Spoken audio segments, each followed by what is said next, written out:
we are, it is no April Fool. That was yesterday. Trust me, we didn't believe a thing that came out in the press at all. But we're here for Sunday Fun Day, April 2nd.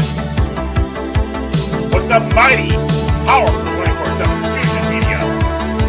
Ever mysterious vigilante Williamson. Cruising in his hot rod is Drew Bob Kirk, the Hollywood Knights. And yourself, myself, everybody's self, your co-host and announcer, Aaron Norman Tang. So sit back and enjoy the prime time of Odyssey.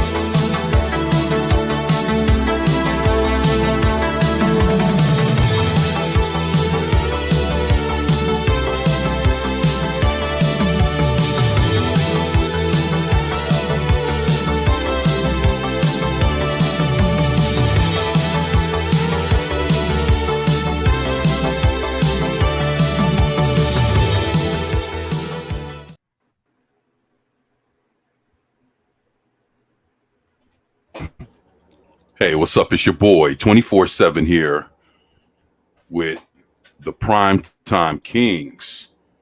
We have my brother like no other, Baron Orman-Tag.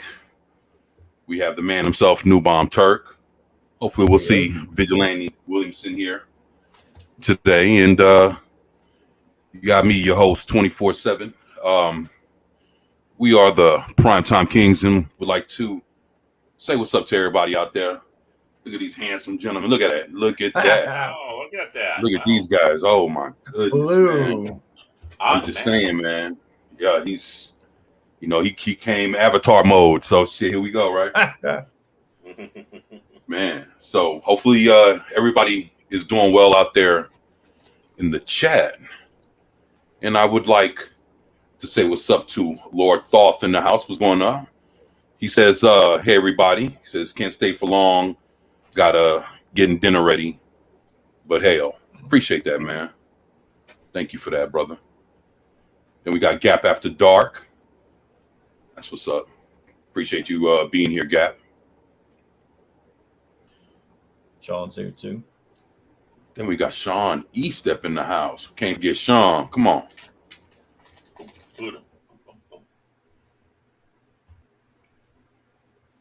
It's kind of funny. Everybody goes on camera, and two of us are doing the things we probably shouldn't do on camera. Yeah. Eating and smoking. Yeah. You got, well, I smoke on camera. And look at Port 24. He's frozen in carbonite.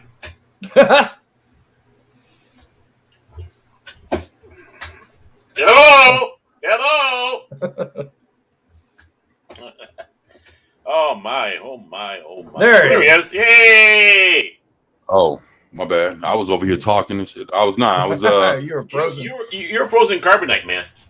Oh, my bad. You're like, my bad. I was saying, oh shit. Damn. I was saying what's up to Sean and saying what's up to everybody, and I was just asking how you guys were doing. I know I didn't even get to ask y'all. Jumped in, man. So how you doing, Baron? Hey, I'm hanging in there, just packing this and that and getting ready to make way to the new domicile here at the end of the month. I got you. Moving, huh? Yeah. So kind of a downsizing thing, both physically and financially. Yep. I understand.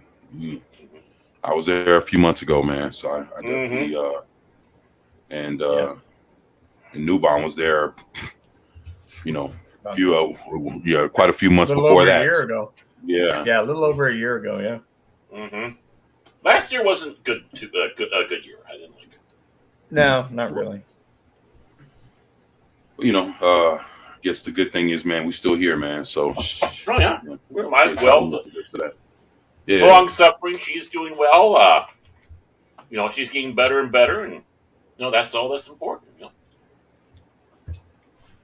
Yeah, the only positive to my move was I already owned a pickup, so I didn't have to ask anybody else. Oh yeah, I'm having to ask. Yeah, and I think who else just moved? JT from what's his name? JT Gunn or whatever his name is from the Cap guy. Mm. He's up in Phoenix, and he had to move too. Mm. I don't know if he had to move or if he wanted to, but he was. Yeah, man. He was posting And pictures of it. right, and Orge just moved too, man. Oh yeah, that's right. Yeah, man. Well, he was having all kinds of issues, wasn't Yeah. I'm just glad to see he's he's doing better. Hopefully your boy JT's doing better too, man. he? Mhm. Yeah. It just seems like it's been a couple of years worth of flux going on and crap. Man, Yeah. it's for a lot of us, man, it's been an uphill fight, man. But hopefully, between this year and next year, man, things will start leveling off for all of us, man. Oh yeah, I'm rooting for that. man. Yeah. But shit. Other than that, wanted to see. I know I dropped a few articles.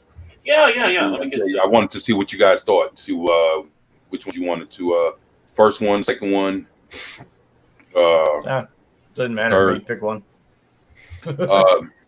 Shit, we can roll with the first one. You want the Pilgrim? Okay. Yeah, we can do that. Okay, howdy Pilgrim.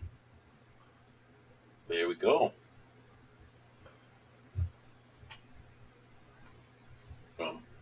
Okay. I think you turn your camera off.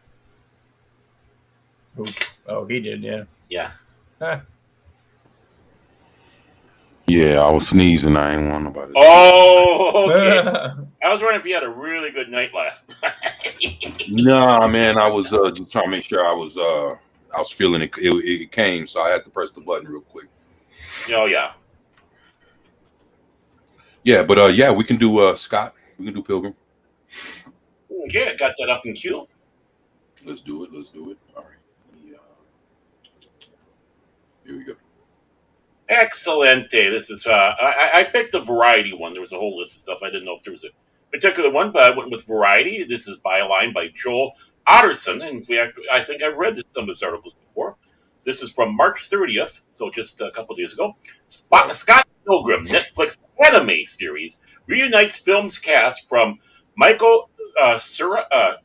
Is that how you pronounce that? Yeah, Sarah. Yeah, Sarah. And Chris Evans. And the Netflix animated series based on the Scott Pilgrim graphic novels is bringing back the entire main cast of the film Scott Pilgrim vs. the World to voice their characters in the show. The show, which was first reported as being developed at Netflix in January 2022, has officially been ordered to series. The returning cast members are Michael Cera, which is Scott Pilgrim. I know I'm not even going to go through the whole list here, but there's just a whole list of basically the whole cast is coming back. Yeah, Everybody, yeah, including Brie Larson, so you get to see her feet in anime form. As previously announced, Brian Lee O'Malley, who created the Scott Pilgrim graphic novel series, will co-write and executive produce the anime version, along with Ben David Grabinski. Okay, I hope I said that right. The pair will also serve as co-show runners. Science Saru will provide the animation. Young Chow of Science Saru will executive produce with Abel Gongora on board to direct. Edgar Wright, who directed and co-wrote the film, will executive produce via Complete Fiction alongside Nira Park, Mark Platt, Jared LaBeouf, and Adam Siegel of Mark Platt Production will also executive produce, as well as Michael Bacall, UCP will produce. Wow. We're getting a lot of money. a lot of money, yeah. Ain't that so? We're getting the band back together, Sid O'Malley and Grabinski, Cera and Winstead, Bahaba, Culkin, Evans, Kendrick. Take a look at the the Internet Movie Database page. You'll know. The stellar cast perfectly assembled by Edgar Wright. And with Science Saru leading the phenomenal animation, we couldn't ask for a better team for this adventure. We can't wait for fans and newcomers alike to see what we and our partners at Science Saru have been cooking up. It's going to be a wild ride. Woo! The graphic novels. The graphic novels follow the titled character Scott, a slacker and Bassett, living in Toronto. Bassett, thank you. Yeah. I knew how it said. I just don't. My brain isn't working too well today. He falls in love with a girl named Ramona Flowers, but first must defeat her 7 evil exes so they can date. 6 volumes of the graphic novel were published, with the most recent dropping. I hate when I do that. In 2010, the film version was released in 2010 and has since gained a cult following. Yeah. One of the proudest and most enjoyable achievements of my career was assembling and working with the dynamic cast of Scott Pilgrim, Wright said. Since the film's release in 2010, we've done Q&A, remembrances, and charity read-throughs, but there was never an occasion to reunite the whole gang on an actual project. Until now, original creator Brian Lee O'Malley, along with writer Ben David Grabinski, have conjured up an anime series. Well, we already went through all this, so let's just go. Yeah. I mean, they're just kind of repeating themselves. Right. I'll just go with this last line here. It's official. We've been obsessed with Scott Pilgrim, said Troy. This series has been a wild ride, full of fresh, thrilling experiences for everyone at Science Saru. And I'll just kind of stop it right there. We get the idea. No. We don't need No, you're good. Let me. Both y'all ever watch it? The movie? I've seen the movie. Yeah. I have. I haven't read the graphic novel. Mm-hmm. I'm assuming there's more to the graphic novels than there is to the movie. Because the movie, you get to he beats everybody and then they date, and that's the end of what you would assume the end of the story is. Now with this, with them saying this is a new adventure, where are they going to go from here? Right. Well, that's the thing. Is that what they're saying, that it's a new adventure? Yeah, it said with this new adventure. Yeah. Right. Okay. So my question is, are they going to basically be just doing the comic books? I guess. Got me. Yeah. Or is it going to be completely new territory?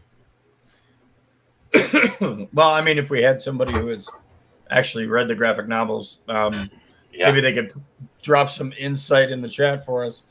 I never read the graphic novels. I only caught wind of the movie when it came out. Mm-hmm. I don't know if the graphic novels had more to them. I guess it's possible. My guess wasn't there an earlier animated show that didn't have the cast? I want to say there was. I honestly don't know. I honestly don't know. I had seen something. Hold on. Mm-hmm. Oh, there was an arcade game. Yeah. Okay. Yeah, actually, I own the game. Okay. It was it was more of like an arcade style game. Mm-hmm. It was more like a Double Dragon kind of. Okay. Okay. And the bosses were the X's, I assume. I'm assuming that, yeah.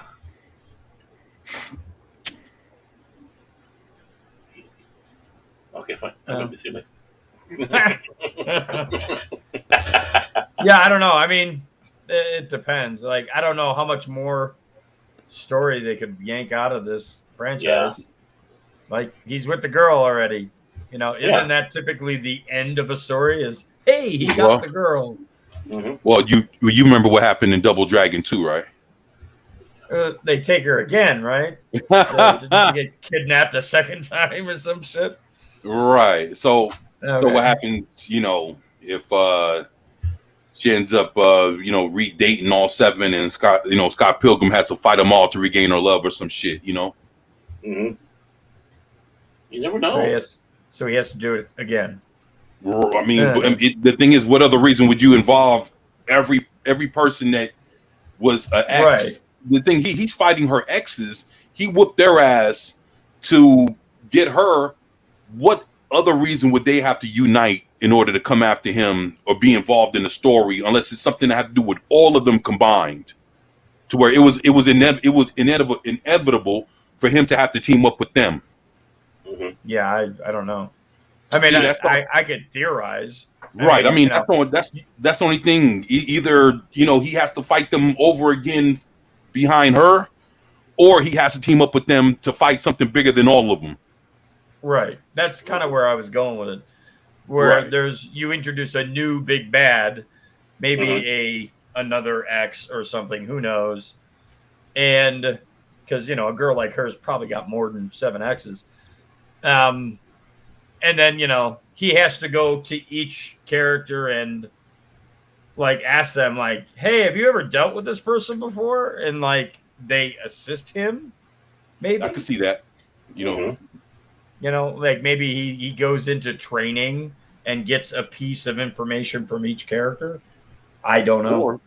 Or he could end up getting their major superpower that they used, because they all had their own superpower in the movie. Even in the game, they had their own special move or whatever. Right. Yeah. He can go to each one of them to try to learn their special move, so he can combine that shit to fight this new guy that probably swept in and took Ramona or whatever the fuck. Wax on, wax off. Yeah. The only issue I have with that is we didn't really you learn, I guess, about their power as they're fighting, right? But mostly you learn about their weakness. Like every one of them had a weakness. Right. And that was the big take from each fight, was that he had to overcome whatever their power was, find their weakness, and beat them with their weakness. Hey, you remember what was the weakness of the chick? Oh yeah, she had was it behind the knee or behind the neck or something like that? Yeah, it was basically just a touch. Yeah. So basically, you touch a little spot, she gets to She gets to She gets to explode all over the place. So yeah, she's having a good one. And just think, you have at least 2 MCU actors in this. They would go on to be MCU. Well, yeah, I mean, oddly enough, Chris Evans was already, not MCU, but Marvel actor prior to this. Mm-hmm. He was. Actually, you were right. He did do a DC superhero movie. Well, he also did Fantastic Four. But that was around the same, like around. No, so you. Because the first Fantastic Four, God, I hate having to remember those movies, but it was like some. It was like the. It was like a group of it was like a bunch of hackers type. It was like they had their own comic book too. I forgot what the. I know what. And I mean that was before. I think that was before Scott. I think that was before definitely before Captain America, and before Fantastic Four. Because when he did that one, it wasn't called The Slackers. Slackers is a whole nother movie. It was some shit. But it was a DC movie, and I own it, man. They were spec ops that had been burned because there was like a group of 4 of them or whatever. It wasn't Butch. I never remember the name of that movie.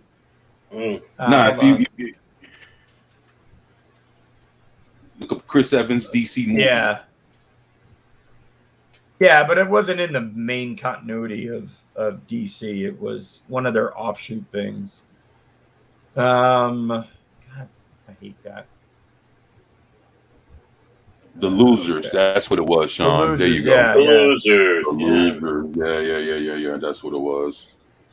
What the fuck did I say? The what? It was. I can't. The replaced. I mean, there's a number of names you could have come up with. Yeah. The Losers, and that. Well, no. See, The Losers was 2010, the same year as Scott Pilgrim. Okay. All right. Yeah. But yet he was in Fantastic Four, both Fantastic Four movies prior to that. Right. 05 and 07, yeah. Oh well, shit. I couldn't remember when the Losers came out, but yeah, I knew he did his. I know he did his DC thing, and it was really looked over. Cast looked like it could have been decent for the Losers, but the movie wasn't really about shit.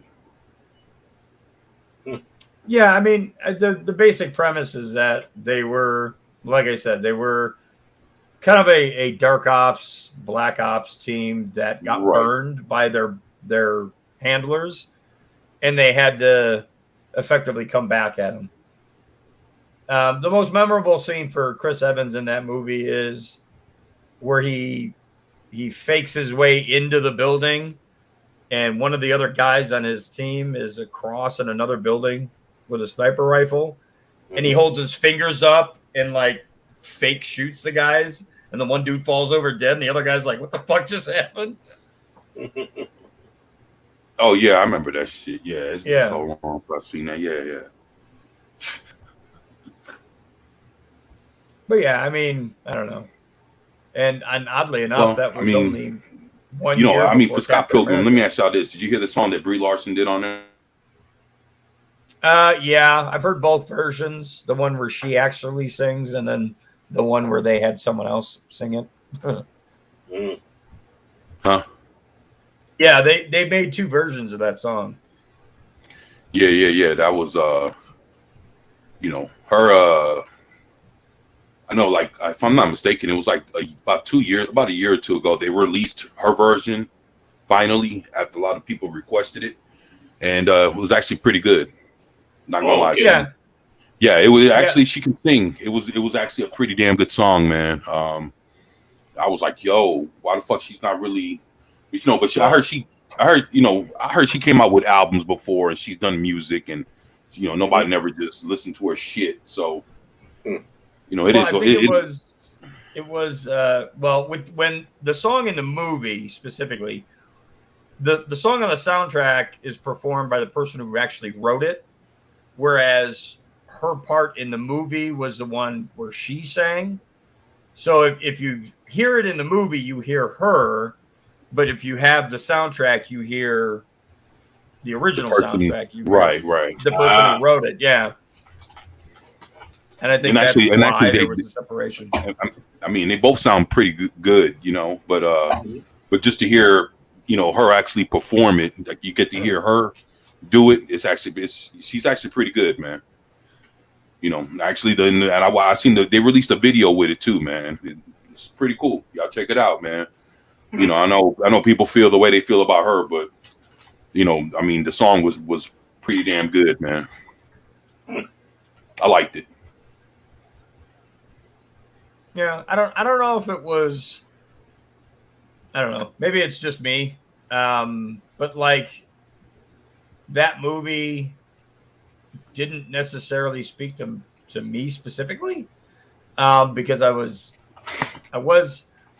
never read the graphic novel, right? But on top of that, like a lot of the references in it are not specifically references that I would care about. There are a lot of references to like 90s stuff. Mm-hmm. But the only thing that I really caught and understood was like you said, it's like a Street Fighter game. The game is like a Street Fighter game, right? So like the whole leveling up and the coins and all that shit, right? I understood that. I got that. Mm-hmm. But the rest of the movie, too many 90s references that I just didn't. I was in the military in the 90s. I was not focused on shit like that. But then Scott Pilgrim came out 2010. Yeah. 2010. Yeah, so even then, I mean, it was retro in a way, right, for the time frame, because a lot of their references were to like, late 90s stuff, right? And I mean, if you think about the people who made it, came from that era, right? Mm-hmm. And plus, I don't. When did the first graphic novel come out? If I'm not mistaken, I think 97? It was like. Yeah, I think so. Yeah, so right, it was. That makes more sense. Yeah. Right. Yeah. And then the thing with the game came out right when, if I'm not mistaken, the game came out right when the movie came out. So they had a so basically all the like the way you got the coins in the game. When you whoop ass, there was coins all over the place. Right. In the game, and I like I said, I owned the game with all the DLCs. That was like that was a long time ago, man.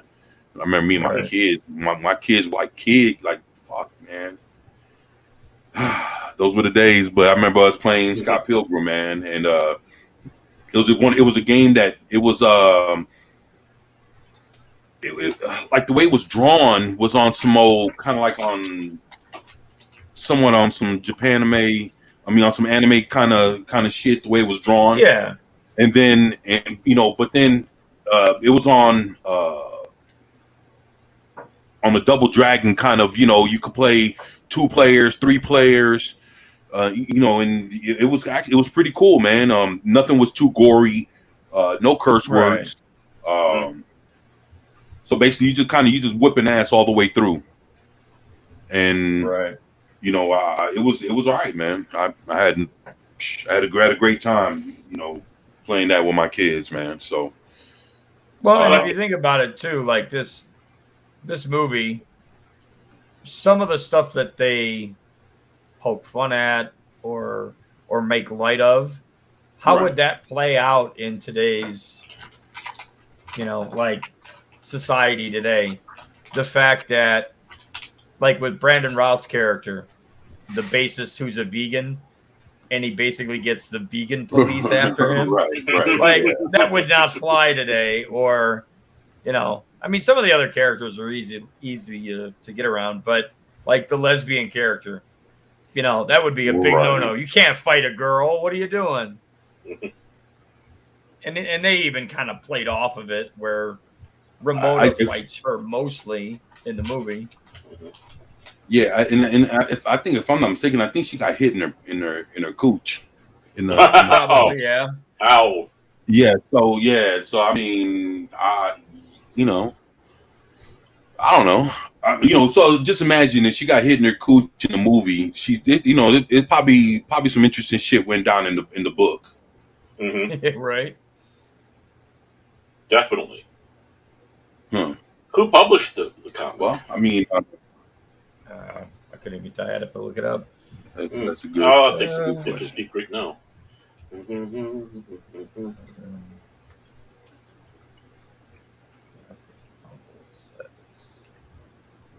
Let's see. It was Brian Lee O'Malley was the writer.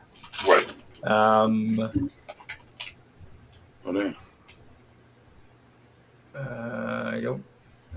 don't see who actually published it. Say Vidge. I sent you I sent Vidge a link. Hold on, man. I'll resend it, man. Yeah, I was wondering what was going on. Yeah, I sent him a link. Let me resend it, man.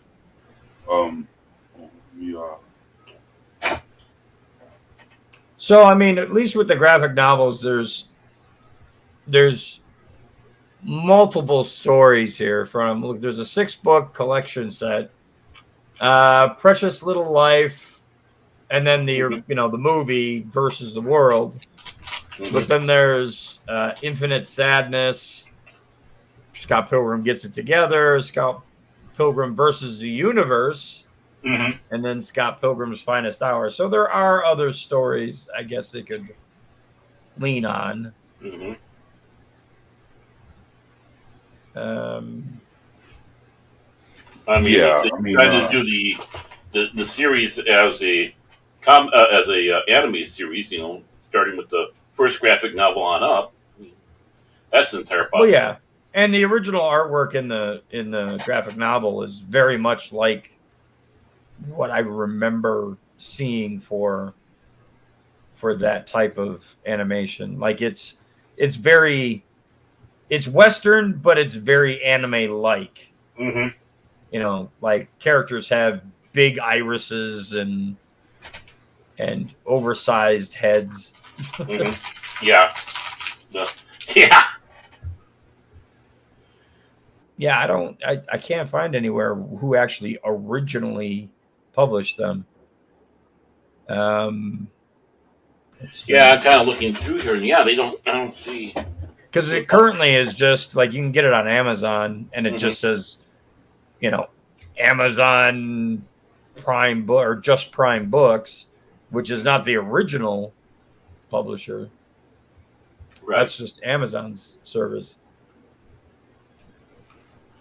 Say, Vigilante, I just sent the link again, man.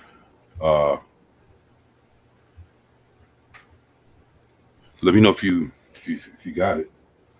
Hopefully you got it this time. Sorry about that, man. I was just trying to. Oh yeah, no problem. We're just trying to figure out who the Oni Press. Oni Press. Yeah. Okay. Oni. Yeah. I just came across their website, and it's got like all this shit on there.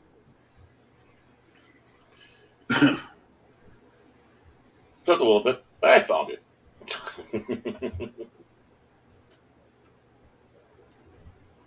Precious Little Life. That'd be interesting. Yeah, man. I think I don't know. I see. The thing is, if Scott Pilgrim had other adventures, did they include the 7 X's? It's like, well, yeah, the versus the world part, yeah. Yeah, it's like, well, it's like, if you had other adventures, I get it, but why bring all of them back? And it's kind of interesting too, is it didn't do well in the box office. It didn't make back what they had. It looks like they had a budget of 60 to 85 million. Somewhere in that range, and the box office was only 49.3 million. Are you serious? It didn't make money. Yeah, it's got a very cult following. Yeah, I would have never known it. Damn, I didn't think it would have made. That's on some Shazam stuff right there, man.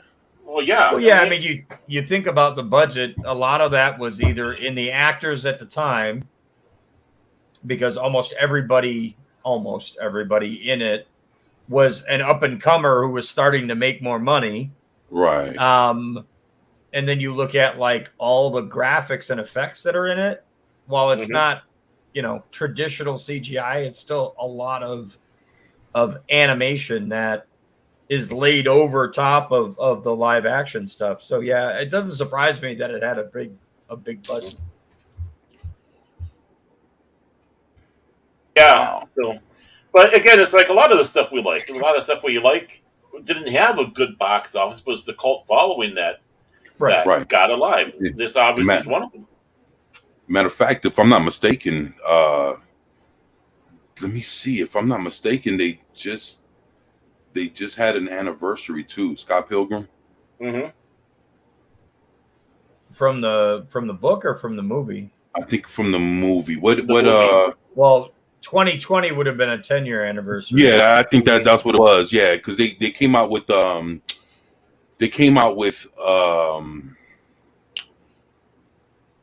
think it was like a power up edition of the Blu-ray, man. They had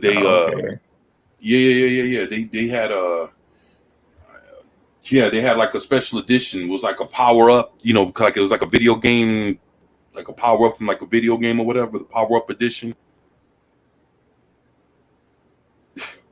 Wow. Okay. I was just trying to figure out but I thought it was interesting, man. I figured if the animation, if they do it right, it should look something like what the comic book and what the video game looked like, and the video game looked like the comic book, from what I remember. So, right, it shouldn't veer off too much from that, and then you come in with the voice actors.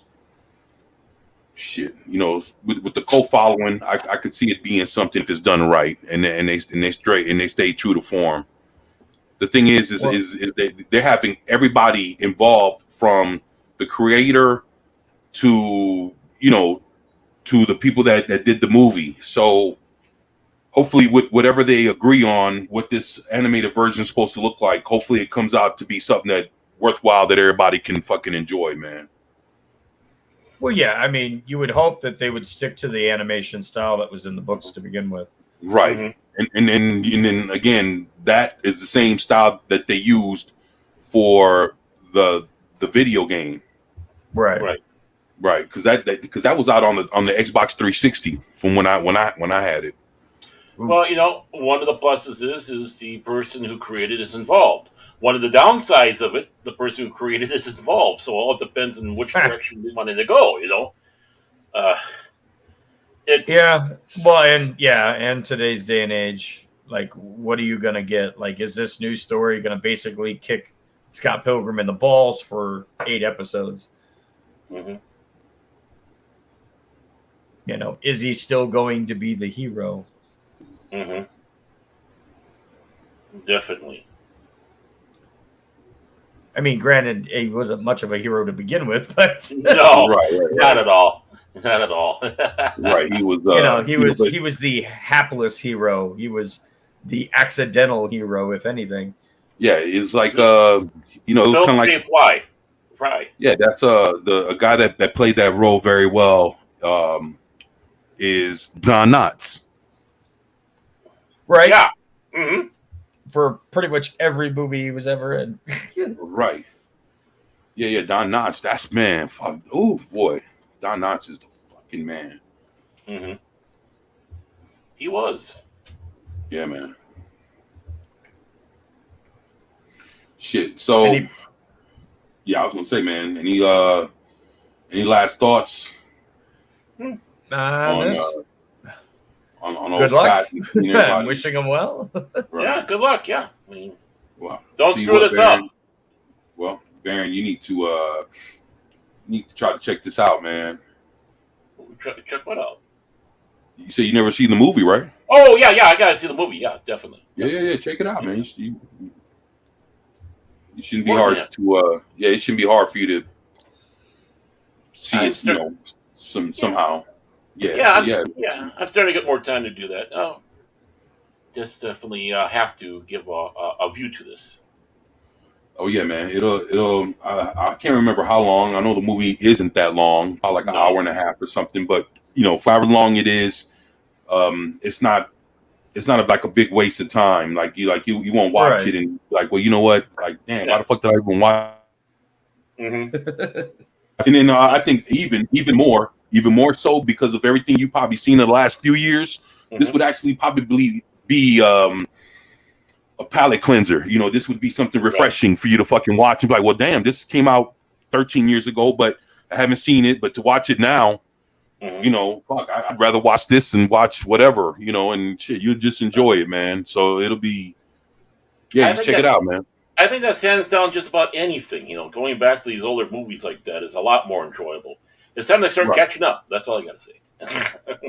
Yeah, man. And I mean, and to be honest, this was when, talking about 13 years ago, Michael Cera, he was still enjoyable to watch in movies that, 13 years ago. Then he had to put his dick in crazy and had a child with her. Wait, who was he with? Amy Schumer. There's a lot of crazy in Hollywood, so you have Amy to be more Schumer. specific. Amy Schumer. Really? I think he's the father of her kid. Oh, God. Yeah. Okay. Well, whatever little respect I had for him in the first place is gone. Yeah. But yeah, I mean, the movie was entertaining enough, and it's nice to, to look at it now and go, oh, okay, I recognize that person from this other franchise. I recognize this person from this other franchise, or stuff that's more recent. Right. Yeah, I mean, and then Michael Cera 13 years ago was, he was still worth watching. Yeah.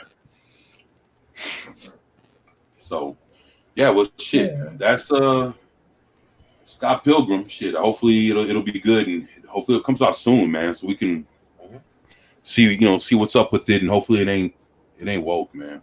Yeah. Hopefully it's not another Velma. Yeah, for real. But I don't think it will be. But nah, I can't say if it will or it won't. It is. Yeah. But I know soon enough whenever it starts rearing its head again, whatever creative choices they make, we'll be the first ones to find out. So, right. Yeah. So with that, on to the next.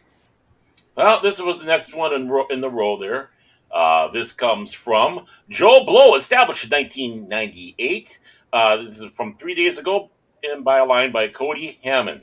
So, Crystal Lake showrunner Brian Fuller had a meeting with Friday the 13th legend Tom Savini. Brian Fuller's showrunner of the Friday the 13th TV series Crystal Lake had a meeting with FX legend Tom Savini. So here we go. And it's like, what? Yeah. So, hey, you guys. Man, you tripping. Hey, do you know who Tom Savini is, Baron?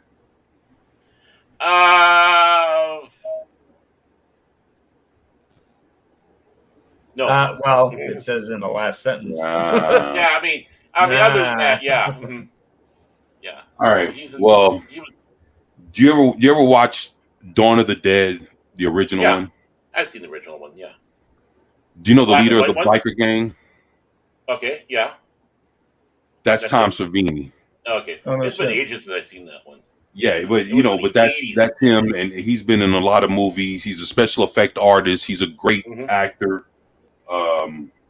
He's been like on the Grindhouse double feature, Planet Terror. You ever watch Planet Terror? No, I need to do that. I'm not a Tarantino fan, but I should sit back and watch that. I know I'm one of the few out there that's not a fan of Tarantino. Yeah, he's he's been in a lot of matter of fact, he was in what was that with Tarantino and Clooney. Vampire Flick. Yeah, the Dawn Before Dusk Before Dawn. Yeah. He was, he had a big role in there as one of the the Mexican vampires, over there, talking to him and Cheech, and Danny Trejo and all. Yeah, it was like, so he's been in a lot of shit. Not only just as an actor, but again, he's a special effect artist, right? And he used to run with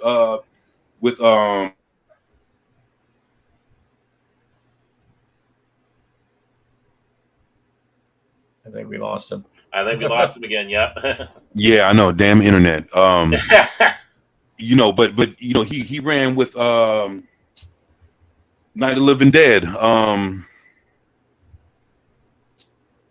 of the Living Dead.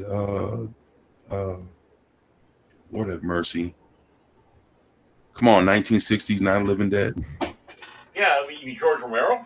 George Romero. Yeah, that was his boy, man. Like, so he's, not only is he like in like a horror legend, he does, he's done a lot of movies. Plus, he does special effects and shit like that, props and different things. So this guy is multi-talented on so many different levels, and and again, he's also worked on Friday the 13th as well as a lot of horror movies, whether it was in front of the camera or behind the scenes.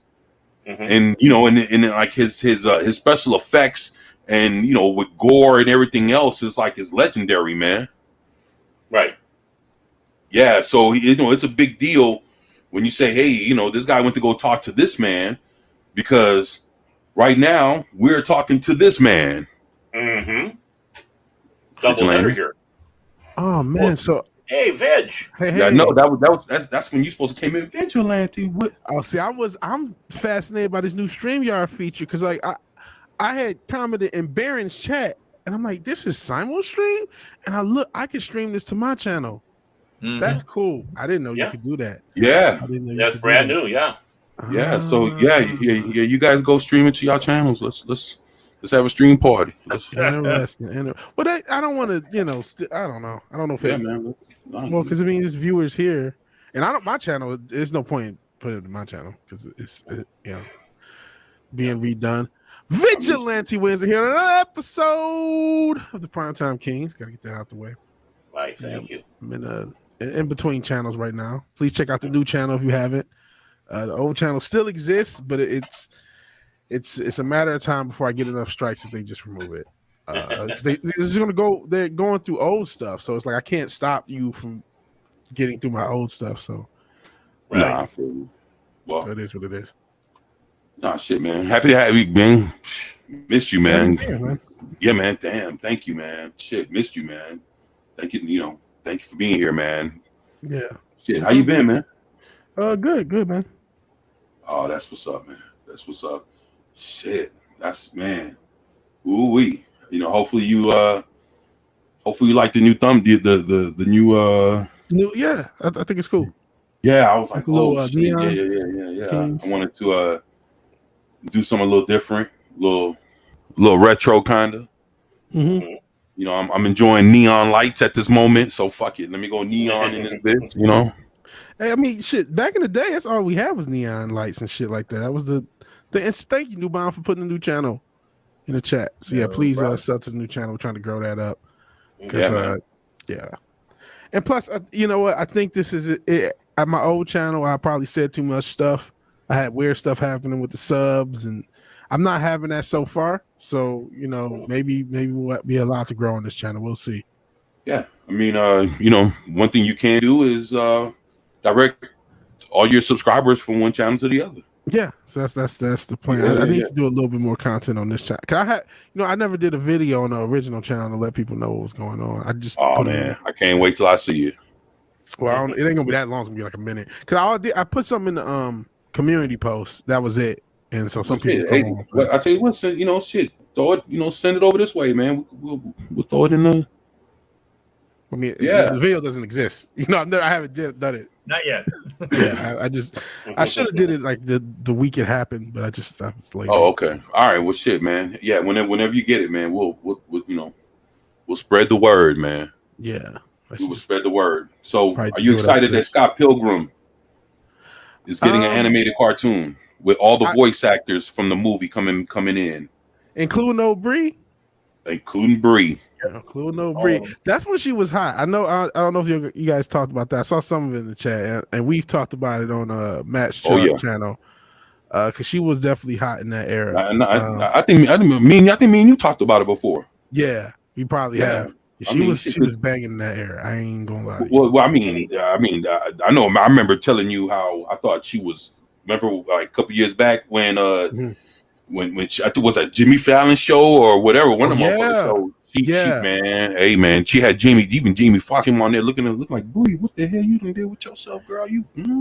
I mean, she's cute. She's cute. Long she got socks on, but she's cute. Like I mean, she's got a little forehead, but I ain't worried about that. She's a cute girl. I mean, everyone knows her character. The best I've ever seen her was when she had that black dress on, doing that late when she took over. I don't know if it was Fallon or the other Jimmy, but man, she took over that show for like a few days, and boy, I've never seen her before or after looking like that, man. So for that, I was like, yo, she can clean up pretty nice, man. She's in there like swimwear, you know how much? She can get it. Yeah. She's cute when she ain't talking. I mean, aren't they all? Oh, wow. Yeah. Aren't they all? Yeah, the views expressed on the Primetime Kings are not necessarily the. Look, it's funny because Dildo said the exact same thing when you used to look at that. That's where I got it from. You got it from Dildo. Oh, okay. Yeah. No, I'm thinking because I just seen it pop up in the chat. I was like, wait a minute, did they just do that at the same time? No, I got it from. I'm watching it because for some reason I can't see the regular chat in StreamYard, so I'm on YouTube. I can see the chat. So yeah. Oh, well, I had no idea. All right. And he also asks, "Am I taking it? I don't know if I'm taking it easy. I don't know. I haven't. I'm almost trying to rebuild the audience organically. So that's kind of my thing. But I do still, if you like my content, please. Yeah, I bet we love it, man. Like, well, look, shit. Yeah, I kind of want. Yeah. We ain't getting it from. We can't get Vigilante even nowhere else, dog. I know. Shit, I'm being for real. Shit, I'm like it's like I don't say a whole lot, but I watch, man. I watch. If it ain't live, it's on replay, and everything you got to say, I'm watching. I don't say much sometimes. I just sit there. I'm watching though, man. Always watching. I'll be saying some craziness. But back to the Scott Pilgrim thing, I liked the movie a lot. I did like that original movie a lot. Right. And I was vaguely aware of all the other content that they had in that universe. I can't remember the writer. You guys probably already mentioned him. O'Malley. But I do remember, what was his name? Sorry. O'Malley, last name. O'Malley. I think Okay, it's Brian sounds right. O'Malley or something like that. I do remember this is one of those series, and this was like, this is just me reading like synopsis because I never got any of the comics. I remember like kind of like when I first saw the movie, kind of looking into it and trying to look into the comics, trying to see where to even start because they have so many different titles and like what was the order. But then you end up seeing the synopsis. So being a lazy Google normie, I just kind of went through all the synopsises. But one thing I realized is like toward the end of the series, and I mean I thought it was weird then. Now having a little more context, I can guess what the reason is. A lot of the characters just end up LGBTQ out of nowhere, and it's like, okay, yeah. You for real? I didn't know that, man. Some of those. See, part of the reason them bringing the X's back, some of them become like characters, like they don't. After the versus after the world, fight. they stick around. You know what I mean for different reasons and shit. And so basically, what you're saying is after the fight, they just didn't disappear. They ended up being like part of the cast, like part of the Oh part wow! of the characters in the book. Yeah. Because the movie is either the second book or the third book. Yeah, and then there's like 3 more beyond that, and the characters are involved in those. Are you fucking so? Wait a minute. So Scott, hold up. So even because the movie acts as if it's the first thing that happens. Yeah, but it's not. And it's not. Yeah, that's the thing. The movie is in the middle of the universe, but when they did the movie, they wrote it as if it was the first thing. So they kind of holy shit adaptation. So yeah, that's the thing.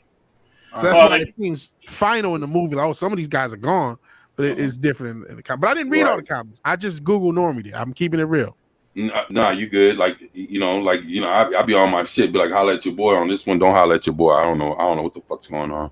Well, I don't know the fact that they went with that because it was the second book that was Saves the World. That sounded better than the name of the first graphic novel. So. Right. It was not the first. I don't even think it was a title thing. I think it was more, if you look at how the books are constructed, at least from what I gleaned on the Oni website, right? Like they have like the first, I think it's a third book is the movie. So the first 2 books kind of give you an idea on everything going on in the universe, and it's all character building. Mm-hmm. Which, if you try to do that in a movie, that's way too much character building. Right. You'd have a whole movie just of character building. Well, all right. Well, I have a question then I guess because y'all know more than me. So basically, if Scott Pilgrim versus the World is his first 2 books, that means no, that's his third book. So the first 2 books, he's not fighting or nothing. So we don't even know. Right. He's just a schlubby character. Yeah. So we just watching some dude walk around talking to some dudes for 2 books, and then all of a sudden on the third one, that's when he goes into action. Yeah, I think. Well, the first one. Again, this is pulling it from their website. From what I gather, the first one is where you meet the character and then you find out, okay, he's in this band, the Sex Bob or whatever the fuck they're called. Yeah, and you get kind of an idea of who he is. Then in the second one, it's all about Knives, the other female interest. Right, and the third one is where Ramona comes into play. Right. So they basically crammed the first 2 books in probably the first half hour of the movie. Right. And then the rest of the movie is the third book.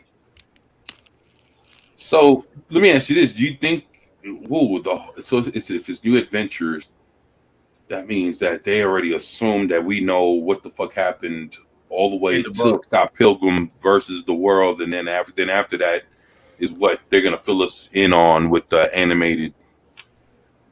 Yeah, I don't know, because one of the later books is Versus the Universe, which Again, admittedly, I haven't read. So Mhm. if versus the world is all the X's, what the hell is versus the universe? Maybe you know how these girls get around, man. Oh yeah. Like, Mhm. one thing is, I mean, if you remember back in the day, animated series didn't have to because there were a lot of movie tie-in series back in the 90s when I was younger. Even Batman the animated series itself was intended to be like a Batman Returns tie-in. And you had The Mask, you had Ace Ventura, you had all these different type of cartoons, but they didn't necessarily follow the movie or like the comic Beetlejuice. source. Beetlejuice is another one. Yeah. Well, because if you Clerks was when they made it into an animated series. Yeah, Clerks for a couple seasons of that. About 6 episodes or so. Yeah. Yeah, that wasn't that on MTV? No, that was on ABC. ABC. Really? Clerks. Yeah, I remember it being played. Maybe that was the reruns on MTV. But I do. Yeah, I was gonna say because I remember it being some old raunchy shit that they had on MTV or some shit like that. That it was Clerks. I know it started on ABC. Maybe it did. You know how a lot of shows did move around, so maybe that did. A lot of people didn't remember that. I mean, if you remember when Family Guy was canceled, a lot of people didn't know it was a Fox show. Everyone thought it was Adult Swim, and then Adult Swim blew it up to Fox picked it back up. Yeah, so originally it was on ABC. That was in the year 2000. Then moved to Comedy Central in 2002. Comedy Central. That's okay. So I thought it was just a Comedy Central thing. Which is MTV, let's be honest. Yeah, because I was thinking, are you for real or are you just saying that? I mean, because I was thinking MTV, but if it's Comedy Central, then that makes sense too. Because Comedy Central, because Comedy Central was basically on that old crazy shit anyway by that time. So that kind of they were more raunchy in that era, the South Park era, and there basketball. You go. Exactly. They would play the unrated version of movies back then, if you remember. Yeah, exactly. Yeah, there you go, dude. Yeah. So those were the days. I missed that. Man. Yeah. They were because they were uncut, dude. Even they had their comedy specials that was dope. A lot of Carlos Mencia, Dave Chappelle, and but they'll sit there and all the fucks and shit. It was different because N-word and all kind of shit. Outside of HBO, you didn't get that. No, they you didn't. Do it after midnight. They had allowed them to do that. Mm-hmm. So shout out to Low Spec in the chat. See him. What's up, Low Spec? Sent you. Hey, respect the Penguin. Yeah, but they only had. Sorry. That's all right. HBO was the pioneer for all that shit. Mm-hmm. I remember watching, because I'm old enough. The Robin Williams very first comedy I own that. special. I have that on. Oh shit! That motherfucker was so wound on cocaine. Oh God, wasn't he? He was so wound up. Taking it down his pants. Well, I mean, okay, so take him from the Mork and Mindy era, right? His young special appearances on Happy Letterman and shit. Right. And take him at his most wound up, and that's the whole special. It's an hour and a half of him just going 100 miles an hour. Yeah, he kind of pissed off Pam Dauber a little bit with his act because he's talking about, are you banging her type of thing? Yeah. I mean, that's kind of shit you'd have seen Jim Carrey do. I've seen him holy shit. Some of his early stuff is really great. Ooh, yeah. I mean, but that's the thing, man. You talk about HBO. You remember, I don't know if you've seen the 1970, I think it was 73, 75 or 78. Red Fox had a HBO special. Yeah. And dude, the only way you can get that special, even HBO never released it. I have a copy, but that motherfucker's bootleg. That's the only way you can get that motherfucker. You can't even get it. Somebody taped it. Right. I mean, and I got a bootleg copy, but it's funny because I hate bootlegs. Yeah. I hate bootlegs. But the thing is, there's some things out there. Song of the South, there's some shit out there. There's comedy specials again, like that Red Fox. HBO won't put it out officially as a DVD for sale because I guess it hit so much. Oh, Red Fox, my goodness! Even back then, he was something else, man. Oh, and I mean, and a lot of people on his level. I give you an example. Andrew Dice Clay's first Yep, I remember that too. his first special. I'm talking about. Look, when Andrew Dice Clay first showed up, it was on a Rodney Dangerfield special. It was him and Roseanne Barr. People had never seen Roseanne Barr, and they never seen Andrew Dice Clay. And that's when Andrew Dice Clay came with the hickory dickory dock shit. You know, some bitch was sucking my cock and all that other shit, dude. Nursery rhymes, yeah. All that stuff, man. That's the shit that made him legendary. And I'm telling you. CIA didn't want him to keep going. That on VC on DVD or Blu-ray, but I have it original. I have the original. I have the Rodney Dangerfield original VCR special, like not recorded when it was actually released. But that's the only way you can actually watch it. Wow, it's on VHS. I have the original, like with a real cover, all that shit. Like it wasn't like I didn't record it on my VCR with which we probably did. We had a lot of comedy specials on tape. Like you would tape specials off of HBO. Right. And had the little I used to do the same shit.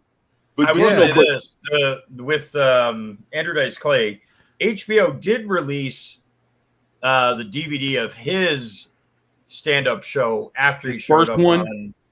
Yeah, because you know what, it's like Vegas or something like that. Yeah, because I had it on tape, and it was his first stand-up special by himself, where he came in and he killed.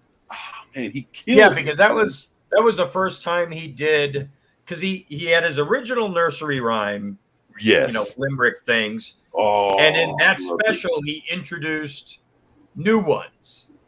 Oh yeah. It was like the first time anybody had ever heard him. And then shortly after that, he did Ford Fairlane, and his career went south. Yep.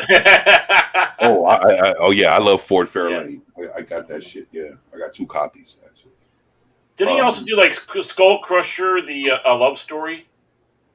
Oh, I don't know, man. He that might have been him.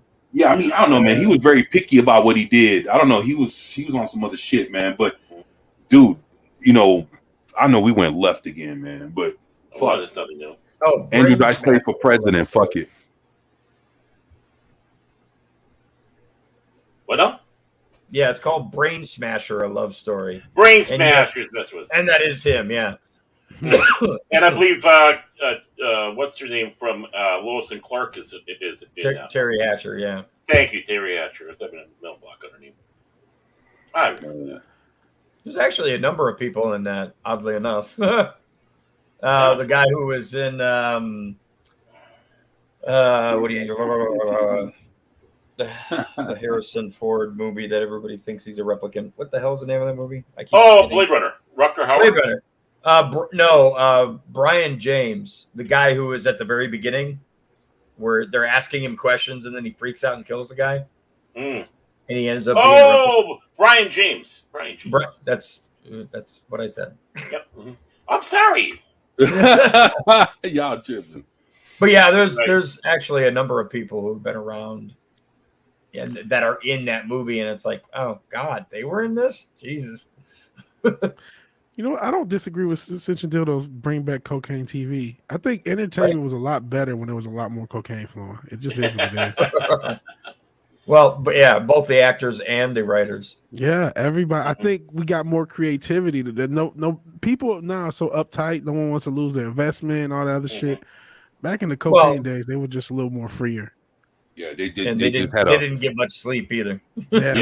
Yeah, they just had a whole lot of fuck it in their system. So yeah, they just we got so many movies and shows that we would never get now, and we all say that every day. But it's just like, of course. The reason we got it then is because it was just like they didn't care. They would just throw shit at the wall, see if it stuck, and they don't have that spirit anymore. Everything is too corporate.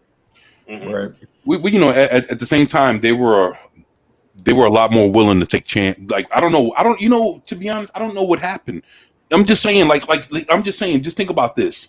What happened to where I can tell you what Hollywood? happened. No, I'm just saying, like Hollywood went from taking look.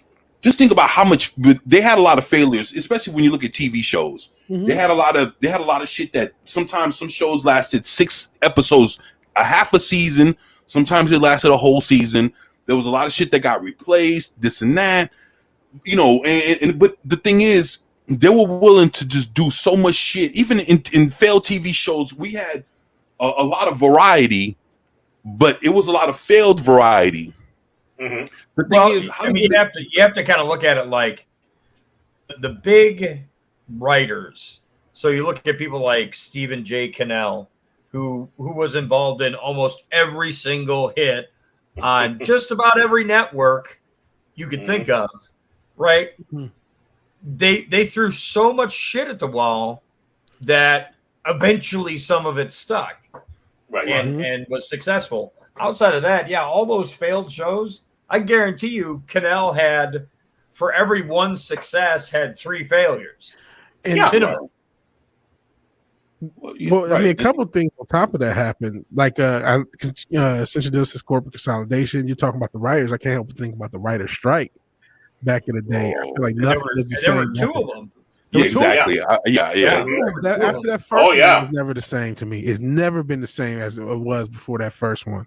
And on top of it, it's the risk and reward has changed. Back then, there was lower risk to bring out a season of television, and there was such a high reward if it hit. You know what I mean? If it hit and it was Seinfeld. So that's why you used to give shows a couple seasons, because if it did hit, the advertising money was so high relatively, it would pay for everything. You know what I'm saying? Right.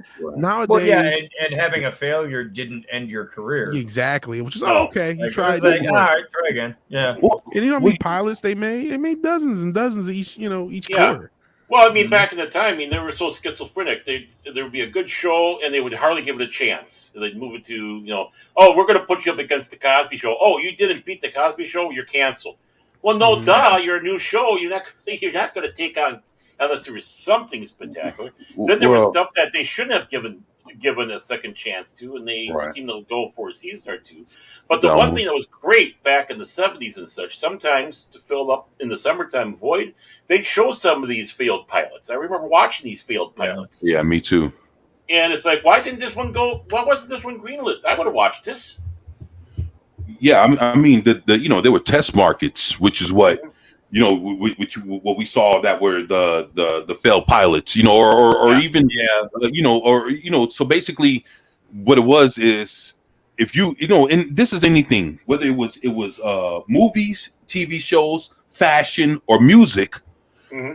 If you didn't survive, like if you didn't generate any kind of good buzz in New York, California, and maybe 1 or 2 other places in America, people looked at it like you wouldn't be able to survive anywhere. Right. So there was a lot of people that their careers were, either they lived or died on whether you were successful and you got a good reception, regardless of what it was. If your shit can survive in New York, your shit can survive in California, and again, one of those 2 other extra places in America, then your shit'll make it anywhere. Mm-hmm. Well, see, and that's the weird thing is they didn't always test in those markets. No. You'd hear shit about, well, we tested this in Oregon. I'm like, why? Yeah. Who the fuck is in Oregon, and why are you showing it to them? And it had nothing to do with anything. Like, shows typically that would do well in odd places, like Montana or the Dakotas, were typically not, I don't want to say Western themed, but more hometown themed. Whereas shows that dealt with a booming environment like New York and LA at the time would do well because it relayed more of what the area that it was doing well in. So like Los Angeles loves stories about being in a big city. Same thing with New York. People in the Dakotas didn't give a flying fuck because it didn't relate to anything that they dealt with in their everyday lives.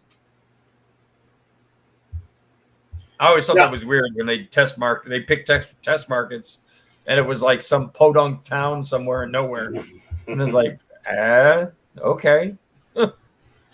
Well, it's kind of funny you speak about that. I got in the mail the other day something from the Nielsen family. So they sent me $2. Wow. They say, fill out this thing and send it back. We'll send you $5 a week. And I guess if they accept me in as one of the family. This is going to be the second time I've done something with Nielsen, actually. And that's funny because what is actually on TV anymore, right? Like actual TV. Mm-hmm. Shit, right? I mean, in many ways, Nielsen is not necessarily needed no more. Well, yeah, I mean it's a part of that dying era of TV. Mm-hmm. Right. It's it's view times and how many people clicked on it and all that wonderful stuff. Well, yeah, and on top of that, like streaming services don't necessarily like to give away their, how many people clicked a link or did whatever. So you rarely ever get any kind of information coming out of, Netflix or Disney or Hulu or whatever, unless it's super successful, but you'd never know otherwise. Mm-hmm. It'll just disappear. Right. Man. I mean, I have to confess, I was surprised to see something come in from the Nielsen, but it's like, okay, well, I got $2 to see if I can get 5 more. Yay. Bought a pack of gum. Yeah. I get a candy bar. Yay. But a little candy bar, not a big one. Right. No, the fun size ones, yes. Yeah, the fun size are $2. The big ones are like $5. Mm-hmm. So let me ask y'all something. Hey, do you think traditional television will ever make a comeback? No. Maybe. No, and I'm talking. I'm not talking. Cable TV. I'm talking Channel 8, Channel 2. Like your real television channels. Do you think they'll ever? I mean, they're there, but do you think public television will ever make a comeback to the point where? Public. Well, go ahead. Well, I mean, it's broadcast TV is really broadcast TV, right. Do you think it'll ever be what it was? No, only because people nowadays are such a. I want to be able to consume it when it's convenient for me. Right. Instead of being home, I guess instead of being home at 11 and watching the show at 11. Well, I mean, but just look at like my schedule. I work overnights. So most of the time anything's on, I'd be sleeping. Right. I would say that Baron splurged on one egg. One egg. Oh, one egg. Not your balling.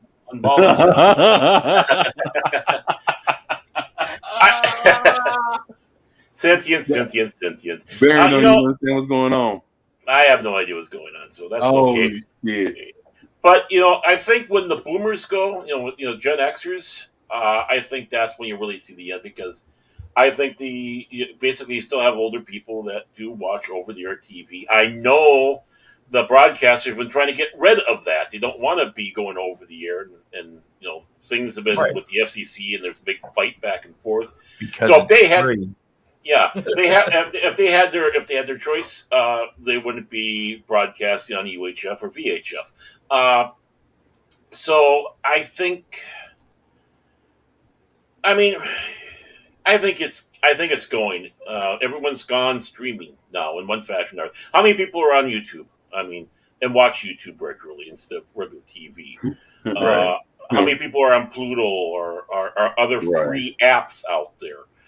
Don't have to pay a red cent, except for how many are pirating? Well, I was leaving out the sailing of the high seas, but yeah, you got that element in there definitely. So basically, like anything that's free. So okay, another thing. Let's say no, go ahead. No, because I'll keep in mind. Okay, because the point I was trying to make, and shout out to is like there is a chance it comes back because streaming is killing itself, right? Because of there's been a misnomer, a corporate misnomer on what streaming ever was. It really wasn't streaming. It was Netflix in the early 2010s had everything.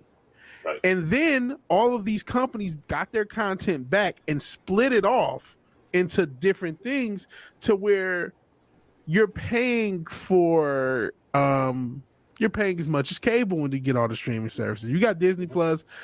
Amazon's kind of a different thing because of their delivery service, but Amazon, Disney Plus, Netflix, Paramount Plus. Right. You can stream on Amazon as well. Yeah. Yeah, I mean, I know. You can stream your own content, you mean? No. I mean, like if you purchased a digital version of something, you can stream it. Yeah. You can watch it that way. I do know that. Yeah, but so yeah, it's splintered off, and I think that's creating its own frustration to a lot of people, right? So that's why I say maybe. Is it possible that you see a new generation of people who say, you know what? All I need, if let's say they had a smart antenna, which I'm sure already exists, something that could get you to YouTube and get you to, even though most of these TVs are smart. Well, it's stuff like Roku and shit like that. Roku. I have a Roku TV. Yeah, I have Apple TV. But it all that does is gives you the access to the streaming site. Right. Yeah. You got to log in. Mm-hmm.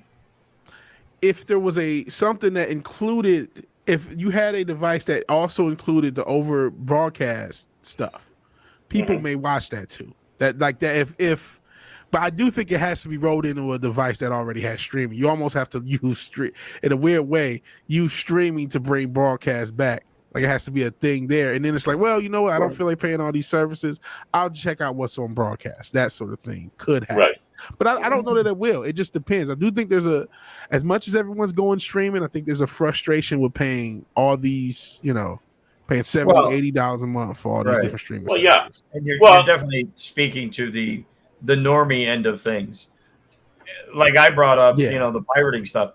I haven't paid for anything in years. And I see all the new content, shit that doesn't survive, shit that does survive, whatever, TV shows, movies. It's people will start looking for alternatives. Right. I don't think they're gonna go broadcast because you're still locking yourself into, I need to be at this point in time at my desk or at a TV at home in front of the TV at 11. Right. And that shit just doesn't fly with people like me who work an alternate schedule. Well, that's why I got my VHS. It does not work for me. Right. Or DVR. VHS is dead, dude. Yeah. that shit is dead. How long remember, the whole DVR thing? Oh, yeah. That's what the DVR. Right. How long did that last? They still try to peddle that shit through cable companies and nobody fucking buys them. Yeah, it's funny. Some people still fucking use it, man. Yeah. Some people still after all this time, people still use DVR, man. Yeah, they advertise it with YouTube TV DVR. Right. They'll say, hey, we also include DVR. Yeah, so obviously if they're putting it out there, somebody's fucking. DirecTV and all that still have DVR. They have so many hours you can record up. Do you know how much extra you pay on a satellite company's DVR on top of your normal bill? It's ridiculous. So if they're not going to pay for streaming services, they sure as hell aren't going to pay for that. Well, what if because it's as much, if not more, than a streaming service? I think. What if the DVR was free? What if the DVR came with the TV? Because I can't imagine. We're in 2023 going 2024. It's a monthly charge. It's not. Yeah, that's how it is now, and I think that might be holding the broadcast TV up. Is the monthly charge for a DVR? It's not 2004 anymore. You could a DVR. You can get 1,000 gigs of fucking, you know what I mean, memory for nothing. You could toss that in a TV right now and have a DVR program run perfectly with no problem and not have to charge a monthly service. You'll probably bring more people back to broadcast and cable just off the strength of that. I remember On Demand was very popular, if you remember. You're banking on these companies who are thinking that smartly, yeah. Well, not even just that are solely based on, hey, we need to earn. No. And now you're making them give up money to bring people to what they deem as a dying media. Now, dying media service. Now, do you see what Penny says here? How you doing, Penny? Great to have you here. I can't see the chat. How old are you, Penny? Penny says, Penny DVR. I DVR all my shows. How old are you, Penny? Nothing personal. How old are you? I guarantee you, you're Gen X or later. Isn't that Dirk Nate's mom? Is it what? Penny. Is that Dirk Nate's mom? Oh, I have no idea. But let's keep it real though. Like, even though TV's a dying medium, there's still billions and billions of dollars into it. You know what I mean? They're still handing out $1 billion contracts to the WWE, let alone the NFL and MLB and all this other stuff. So they're still but where does for this thing? Where does WWE get most of their income from? It's not from TV. No, yes, it is. It's from the TV contracts. That's where most of it comes from. The TV contracts and the Saudi Arabia contract they have. They get most of their interest. Most of the people watch their content. It's from YouTube because they're one of the biggest YouTube channels and social media. They get most of their interest, but they still command a huge. That's where most of the NFL money comes from. Is still TV. Most of these sports leagues. No, most of the NFL money comes from the original agreement they had with DirecTV, which was that too. Crazy billions of dollars. Oh yeah, and now it's YouTube.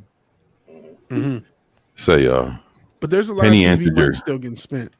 Yeah, I saw that. Yeah, and again, she's in an age group like myself, who, I mean, not to be morbid, but we're not long for this world.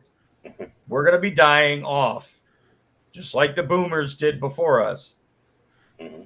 And the next generation is not focused on that shit.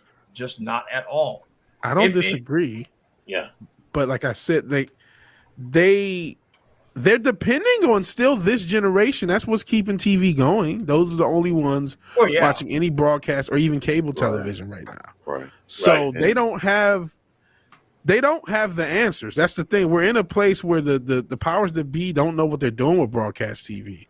And I do think it's a dying medium unless they can come up with something to save it. I don't know. And that is completely tied to that next generation. Right. Yeah. Who grew up on everything being immediately accessible. No matter what time of day, no matter where you were, if you had a tablet, if you had a phone, if you got a computer, it's there.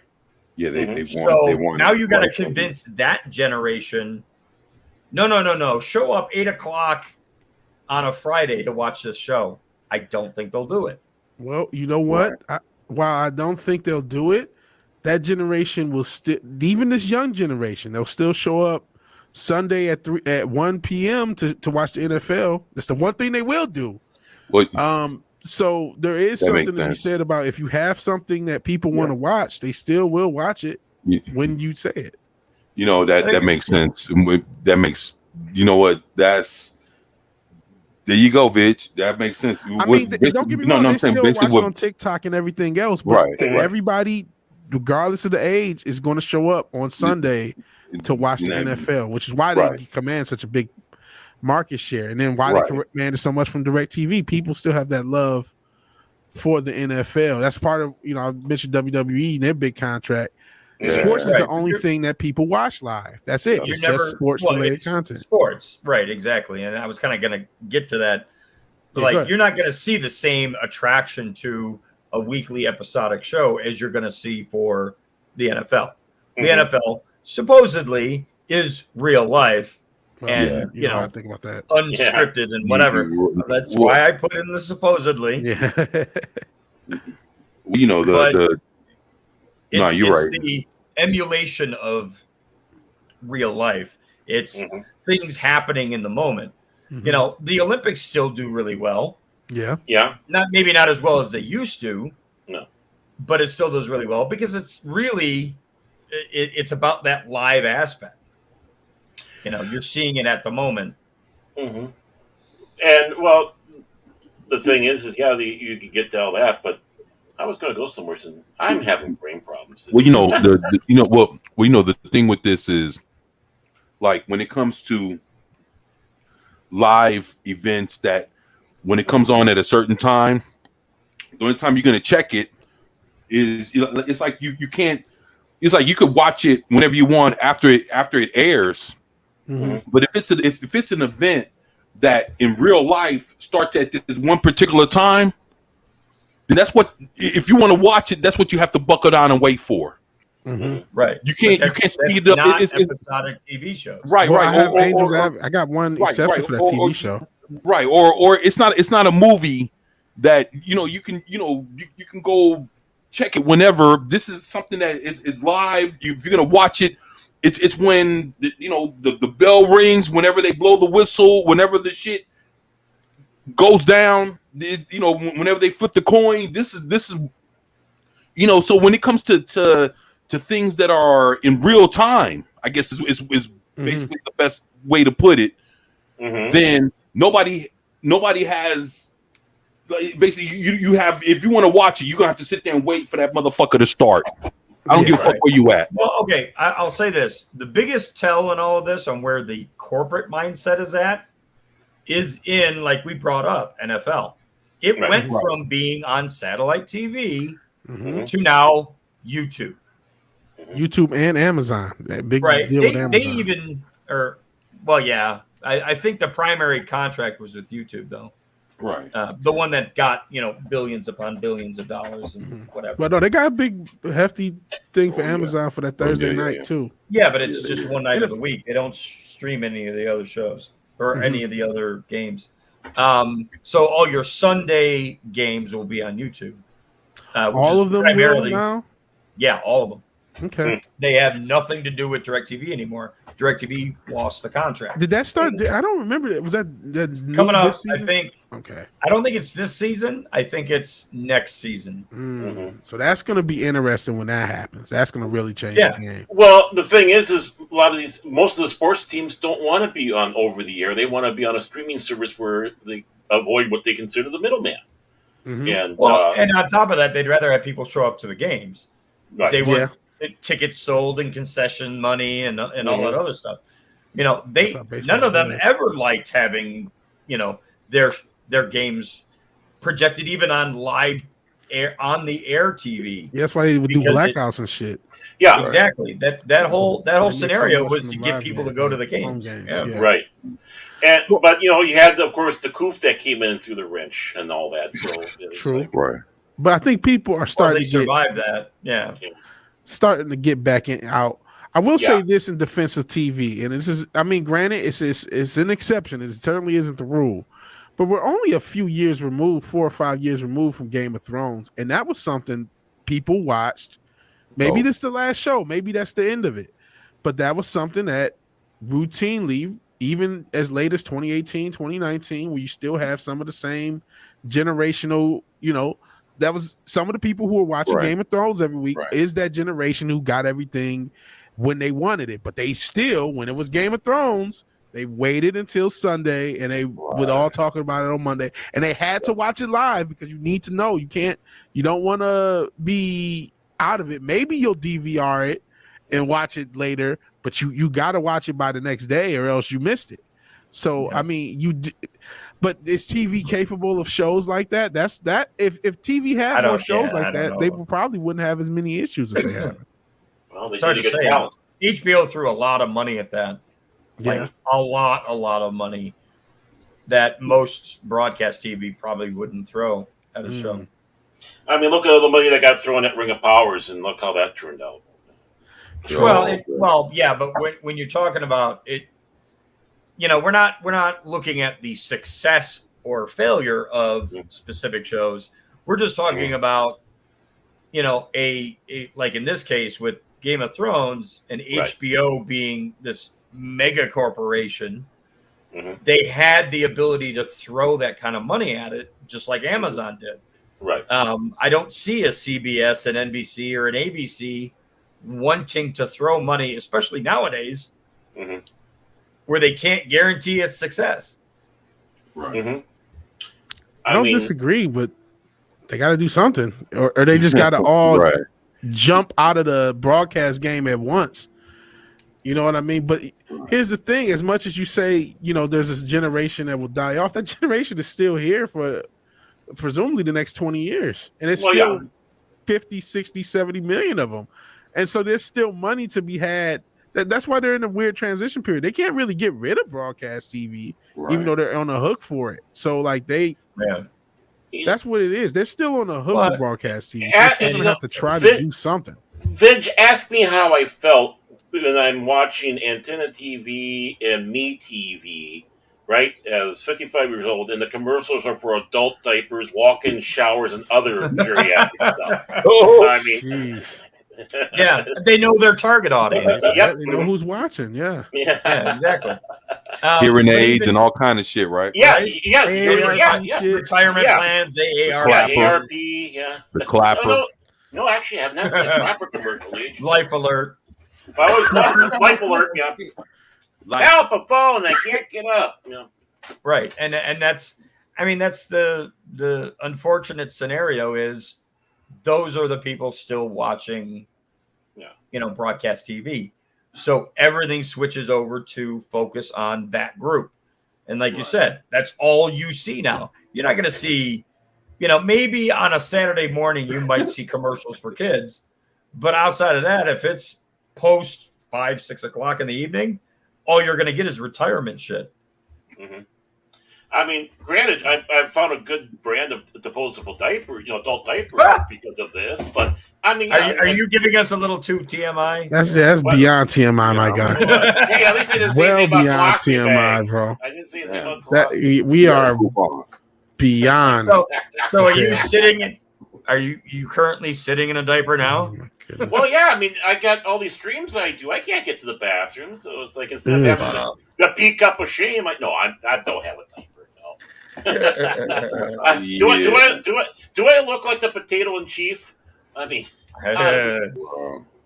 well, no, he just can't control himself. That's why he wears diapers. Mm-hmm. It's all right. Did you know that since around this Tiny Tim, tiptoe through the tulip. Yeah. He that's all he wore were disposable diapers. Those adult diapers. Well, the fucker was weird. He was weird. Yeah, I mean, he lived up here in Minnesota. Weird. Yeah, he was a unique character. There's no doubt about that. Wipe and no wipe. Through the tulips. Shit. Exactly. Yo. Did you? I was gonna ask, bringing up Tiny Tim. Did you see the video of him like having a heart attack on stage? Oh, is that the one where he actually died? He died after it. Yeah, but they caught him having a heart attack on stage. Yeah, it was for a bunch of little ladies. Little ladies he was playing for. Yeah, I think was it up here in Minnesota or was it in Iowa? I can't remember. It might have been in Minnesota. Yeah, because this is where he lived for his last few years. He found some young girl who was young enough to be his daughter. He married, and then he was living like in one of the hotel apartments that we had. No. Well. Right from the Gong Show to living in an apartment condo. Yeah. But then he married someone, a young lady. Yeah, he died in '96 at the HCMC, which is Hennepin County Medical Center. Yeah. So, yeah. Wow. Well, he was a unique lad. There's no doubt about it. And but he is buried. Let's see, is he buried here? Yeah, he's buried here in Lakewood Cemetery. So yeah. So anybody who's a big fan of Tiny Tim and want to do the pilgrimage, come on out here to Minneapolis and go to Lakewood Mausoleums, and you can tiptoe to tulips with him. Wow. I think you'd get the same crowd as you're seeing watching broadcast TV. Yeah, I think you're right. Right. A bunch of people are sitting back going, "Who the fuck is Tiny Tim? What are you talking about? Tiptoe to the tulips? What's this tulip thing?" Hey, but I did want to say thank you to Penny, Dork Knight's mom. Thank you for being here and even participating in the chat. I appreciate you. Thank you. Thank everybody else But yeah, and honestly, I mean, she actually answered me, and she didn't have to. Right. But yeah, I mean, it when you start to dig into it, it's little details like that are very telling. You know, it's a specific demographic that's hanging on to that technology. You know, I mean, like for me, I have a hard time watching anything that would be considered television that's on a computer screen or a tablet or a phone. I'm still old school enough. I want to sit in front of a TV, even if it's streaming. Sit in something comfortable in the TV because it's kind of like I'm away from all the other distracting shit. Now I can watch a program. So, I mean, you can see how big the mic is. Oh. And did I get cut off? Are you Oh. cutting me off here? What are you doing? No. Hold on. Wait. Hold on. You're trying to make me bigger. There he is. So, yeah, that's screen 1, and that is screen 2, and I'd have to pull it back to about where my head is. Since you got that, I'm going to do that. Say, hi! Now I can watch on a full-size screen right while streaming. Right. I was going to say, that's a nice picture of Vigilante right there. I like that. Yeah, the Vig. I mean, I got another computer monitor here. I used to have a TV in here, but I moved it downstairs when the long suffering came home. I guess I like to sit in front of a TV and away from all the other distractions for me. Yeah. I mean, it's comfortable enough. The chair is not, a horrible office chair. Mm-hmm. But yeah, I mean, I stream everything right in front of me. Right. Hey, let me ask y'all something. Do you remember when they stopped actual public TV to where it's like when you can actually PBS. turn on your TV and actually like you didn't have to plug no wires, no nothing. You just plug your TV up, turn it on. As long as you have an antenna, rabbit ears, or whatever. Yeah. You can pick up all your channels. That was a few years ago. They went to a digital antenna. Now, what I over here in Houston, what happened was, if I remember right, this had to be around maybe 19. This had to be around 20. Okay, this had to be around 2008, 2009, 2010. They started doing away. They started doing away with you just being able to just plug in a TV, turn it on, and you can see a picture and watch shows, to the point where you had to have like a converter box. Right. Yeah. When everything went digital. Yeah. Right. With the converter box. Now the thing is, probably mid 2000s. Sometime. Right. 09. Yeah, it was February 11th. It went into effect. I ended up, oddly enough, I worked for a company briefly that did a question line. So we sat there and answered questions, and you want to talk about of its time period. Like, everybody who called in was a boomer. Mm-hmm. Straight up, they were a baby boomer. So, it was always like all the tropes of baby boomers didn't understand technology and all that. That's literally what it was, every single call. So what do I have to do to get this? Well, you go to your local store and ask them for a digital antenna, and it comes with a little box. Mm-hmm. And you have to follow the instructions and install. Like, that's all we did, was sit there and explain to them what's going to happen. You'll still get your shows.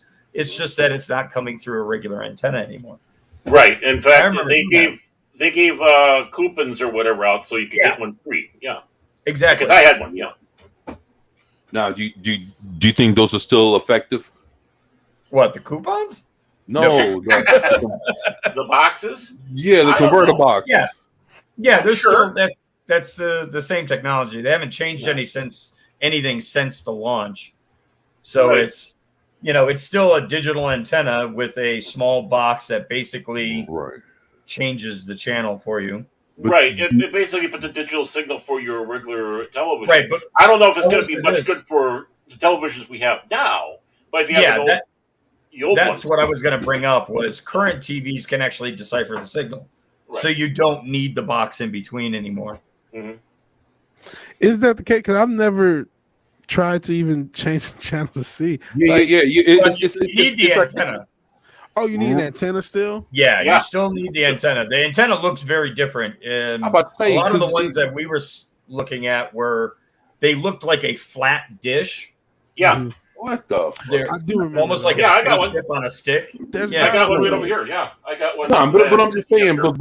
But okay. Now my thing is, where would you attach an antenna to a fucking smart TV or some shit like how does this work? Well, the signal comes in via just like cable, right? So it's an RG45. Yeah, so you can get a converter that will change it to either RCA or HDMI or whatever. Mm-hmm. Right. But if you're just doing antenna to TV, it'll come in an RG45, like your cable connection, which some TVs don't even have that anymore. So you may still need the converter box. So to get it to an HDMI.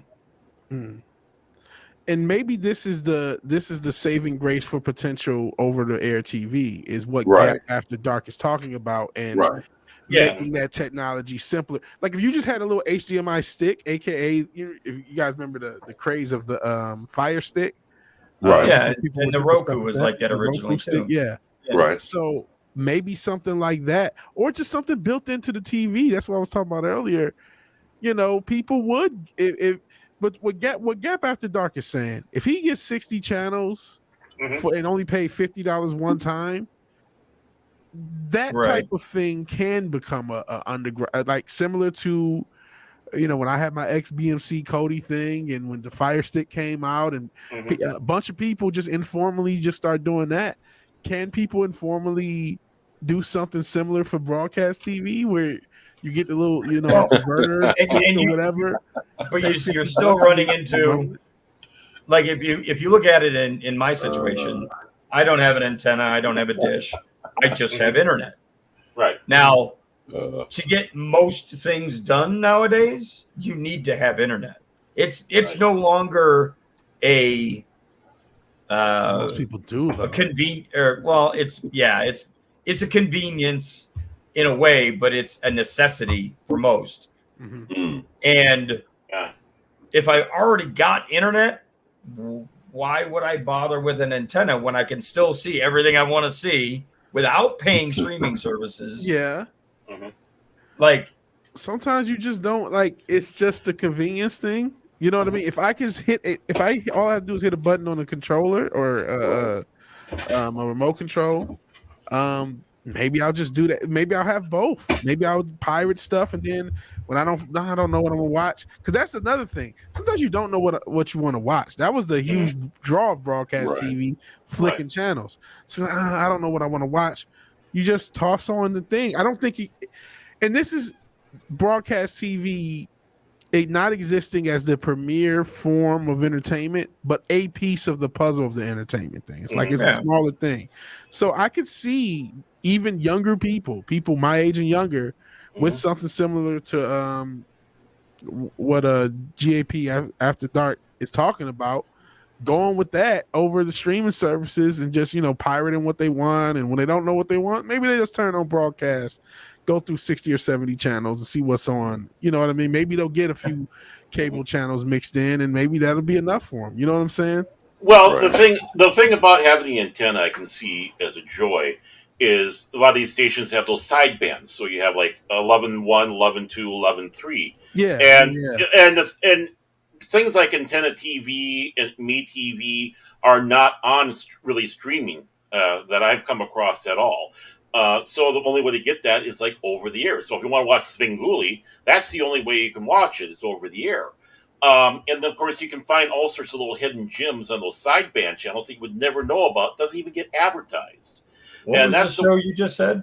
Svengoolie. Aren't you familiar with Svengoolie? Never even heard of that. Really? He's one of those horror show guys out of Chicago. I'm sorry, man.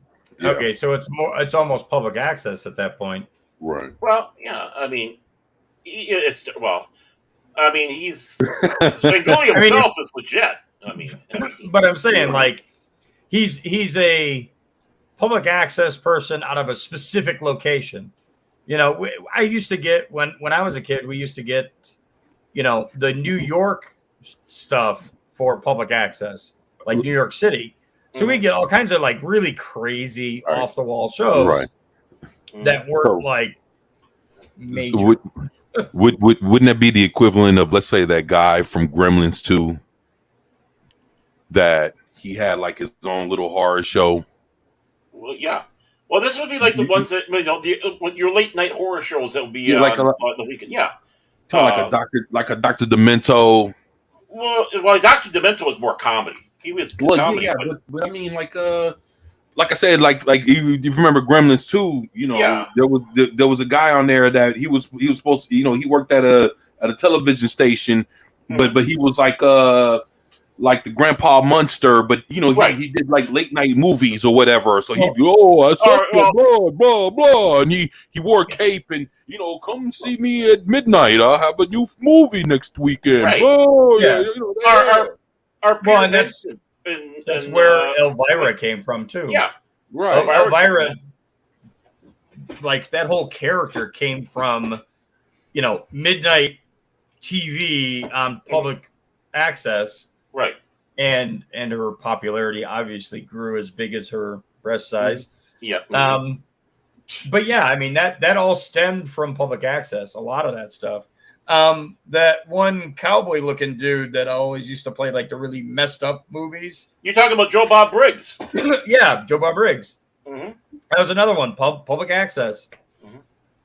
But he was on, what was it, USA? Or no, he was Showtime? I can't remember. But his original show was public access. He got to USA because of his public access popularity. See, Svengoolie here actually took over from another guy and was on their local station on the overnights. It wasn't public access. It was, you know, people were staffed at that. The one guy did Svengoolie, stopped. Then Rich Kaz, I believe his name is, he took over. His son is Svengoolie and, of course, became Svengoolie. So it's one of those local landmark things that you have for these horror shows. You know, one of the last vestiges where you have something that was local and a local talent, but now, of course, with MeTV, it's more national now. But I mean, like we had Casey Jones, we had Captain 11, we had Clancy the Cop. Of course, that doesn't mean anything for you guys, but for us, it was our local affair. Right, and we got all the really, really warped stuff out of New York City, and believe me, their public access was like, you want to talk about stuff that would never get aired today? Oh, yeah. A lot of that would never ever get aired. Yeah, it's like I'll give you an example. When Howard Stern first came out, he had his own TV show. Yeah. And boy, you know what? You can actually look up on YouTube the Howard Stern show. Yeah. From Secaucus, New Jersey, back in like the 1980s. Yeah. Oh, dude, they used to have they had like shows like oh man, dude, I ain't gonna say, dude. Yeah, you watched that; it was real wild, man. It's a lot like what they portray in the movie. Right, the movie about him. Yeah. Well, remember Robert Downey Jr. in his little talk show? He's up there with the cigarette, talking all the time and getting the crowds all.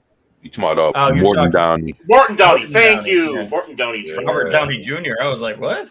Hey, you know, Morton Downey Jr.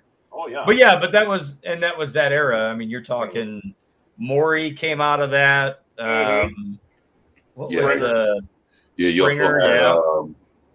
The dude with the mustache that Geraldo Rivera. Yeah, Geraldo. Yeah. Geraldo. Wow. Depends on what year it is. He goes by different names. Yeah. Well, I remember when I was going through broadcasting school. Yeah, I did go, believe it or not. I was with one of the ladies. You know, I was going in class with and all that. We're talking, and the person was kind of in charge of getting you jobs once you get out.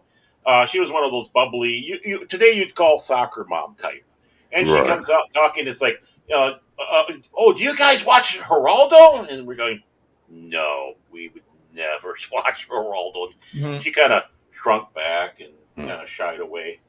It didn't help that Penny, not to be confused with Penny in the chat, was kind of a punker. She had the half shaved head and the leather jackets and stuff like that.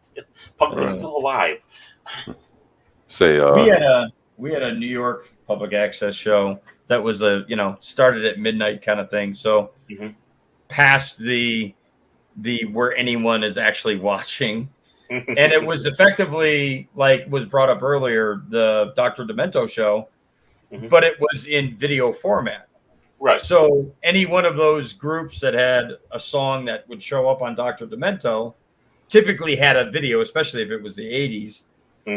And this show basically would play their videos. And it was just all kinds of like the Fish Head song and shit like that. Barnes and Barnes. right.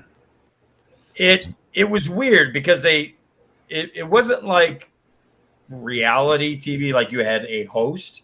The host was the night janitor, and he would walk into the control room and like start pressing buttons, and suddenly videos would start to show. It kind of sounds like UHF.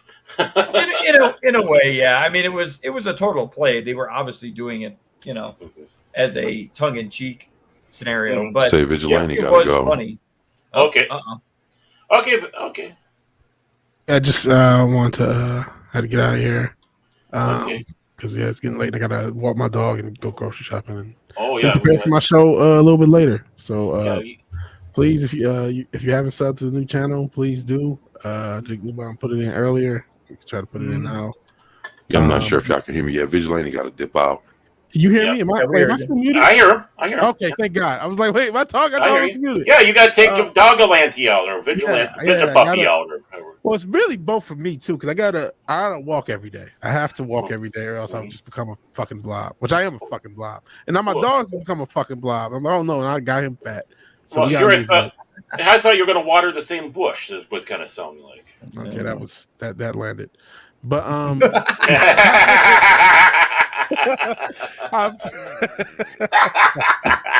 oh, geez, I just had to parry it. Sorry, but yeah, please sub to my new channel. I still do Sunday night games. I'll play some games. I'm actually gonna probably play Mega Man.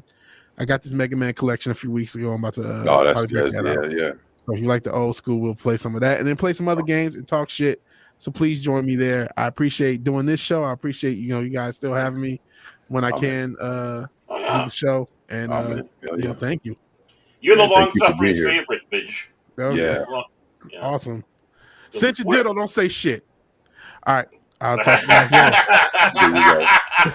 Bye. I love you, brother. Take it easy, man. Take care, man.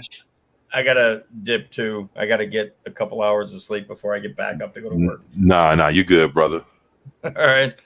So have fun, everyone. Yeah, you know it, brother.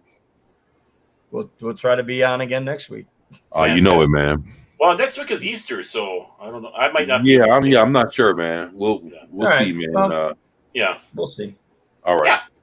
All right, we'll see you. Okay, take care, new mom. Good talk with you. All right. And then there was 2. I know, right? So it's all good, man. Hey, now that we got rid of the riffraff, and now that they're not dragging us down anymore. No, I'm kidding, guys. Teasing you guys. Yeah, well, but I wanted to say thank you to Penny for coming in here and chatting with us and hanging out with us. I love that Penny's here. I feel honored that she's here. I'm not kidding. I'm not being a smartass. I'm honored. No. Actually, she made me laugh. So she made me laugh big time. She was like, she's a funny lady. She really is. Yeah. She was saying that she enjoys being here with us, right now. But she says that I think the cursing is a little too much for her. And I bust out laughing. I was like, yeah, I saw that. Oh, I read that last one wrong. I thought she was trying to get your number. Nah, it was, I thought it was funny because I was thinking, well, if Penny would have heard me, speak for a while, then she would have known that I curse a whole lot. But really? Yeah, I didn't know that. I didn't know that. Well, Yeah, I mean, we call him 24 Penny. I tried to call him Fusion one time. He got medieval on me. I tell you. Nah. I Nah, know. nah. You can call me 24. And Yeah, he was. yeah, short for 24/7. So Mm-hmm. 24/7, 24, 24. But yeah, 24 is good. You know, Yeah, we but should call you. Yeah, the Canadian way, 2-4. Hey, 2-4, eh? no, not two for no, don't 2-4. nah, two, yeah, 24. No Canadian stuff here. Nah, you're good. What's up, Zax? What's going on, man? Oh no, it's Yeah. Axe. Yeah, man. Great to have you here, man. And Yeah, and yeah, it was because of you that Veg left. He put us. Oh no, that's not Zach's guy. no. Zach's awesome, man. Yeah, Appreciate he you. is. He's great. Appreciate you, Zax. Thank you, man. One of the few Canadians I tolerate. Notice though, I was trying to do that 2-4 thing for you. Yeah, but thank you, Penny. And she made me laugh. I read that and I was talking. I was just laughing. I was just thinking to myself like, Penny's crazy as shit. Yeah, Penny. Yeah, She's funny. I was trying to figure out, was I cussing a lot on this show? I know I was No, on.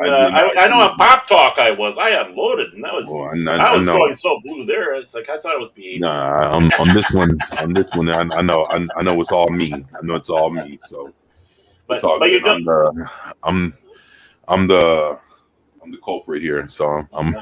well, you know I can do a blue streak, so I mean. Oh shit!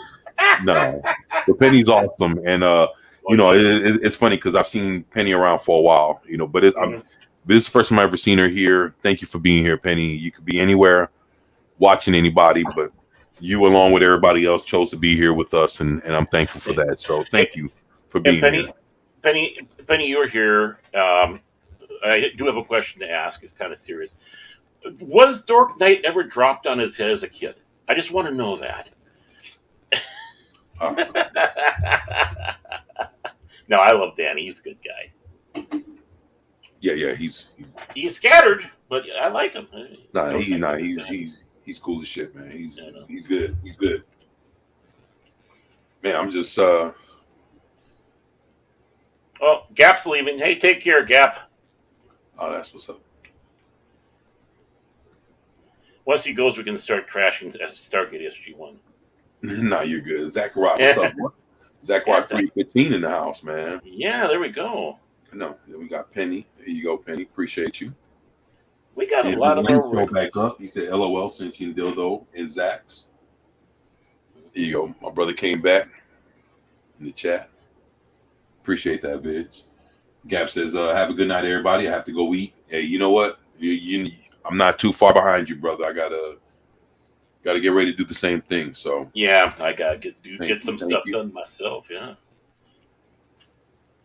these books aren't going to move themselves. I tell you that. Penny says, she says she walked out of service and had to turn you down quick. Gotcha. Oh.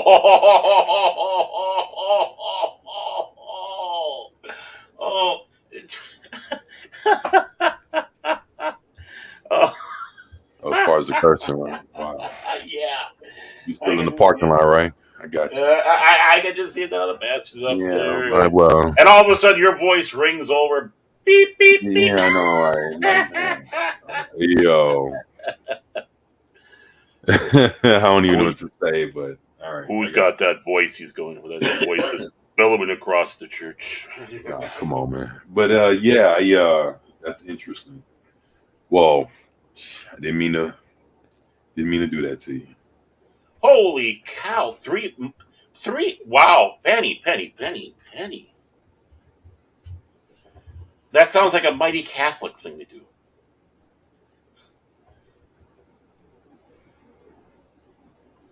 Dork was only 3 months before Penny was expecting another bundle of joy. Wow.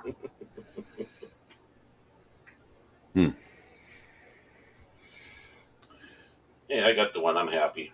Then I got my tag along, my save game. Huh. That's the long suffering brought along. There you go. That's all good. It's all good. Well, I know we about to hit up on the 2-hour mark. Yeah. I know that I'm about to get out of here pretty soon, but if you got anything going on, please let everybody know what's happening. Well, me, most certainly. Of course, I do Pop Talk on Wednesdays and Sunday morning. Sunday morning, I believe it's noon Central Standard Time. Pop Talk on Wednesdays, usually I think about 6 or 7, and that's on Pacific 414. I do try to do. I haven't been able to do it, but I try to do Pulp Culture Minefield and King Dolphin TV on Saturday. But with everything that's been happening lately, I just haven't been able to do that. And then, of course, you know it, folks, right here, every Sunday, 5:00 Central Standard Time. You got the Mighty Tower of Power 24/7 Fusion Media. You got the ever mysterious Vigilante Williamson. You have, of course, New Bomb Turk cruising around in that hot rod, and your tongue-tied announcer and co-host, Aaron Norman Tag here, the primetime kings of live stream right here. So, and we appreciate you guys coming here, all of you. Right. Even the lurkers, even the ones that are shying back. I understand. No problem, but we love you. Mwah. There. I blew a kiss, and you couldn't even see it because I don't have the camera on. That's how stupid. No, it's all good. Appreciate that, man. But me, I just wanted to let you know that I'll be dropping videos, doing live streams throughout the week. But I wanted to tell everybody that has showed up to support us in the live streams, watched our videos, whether we were together or separately.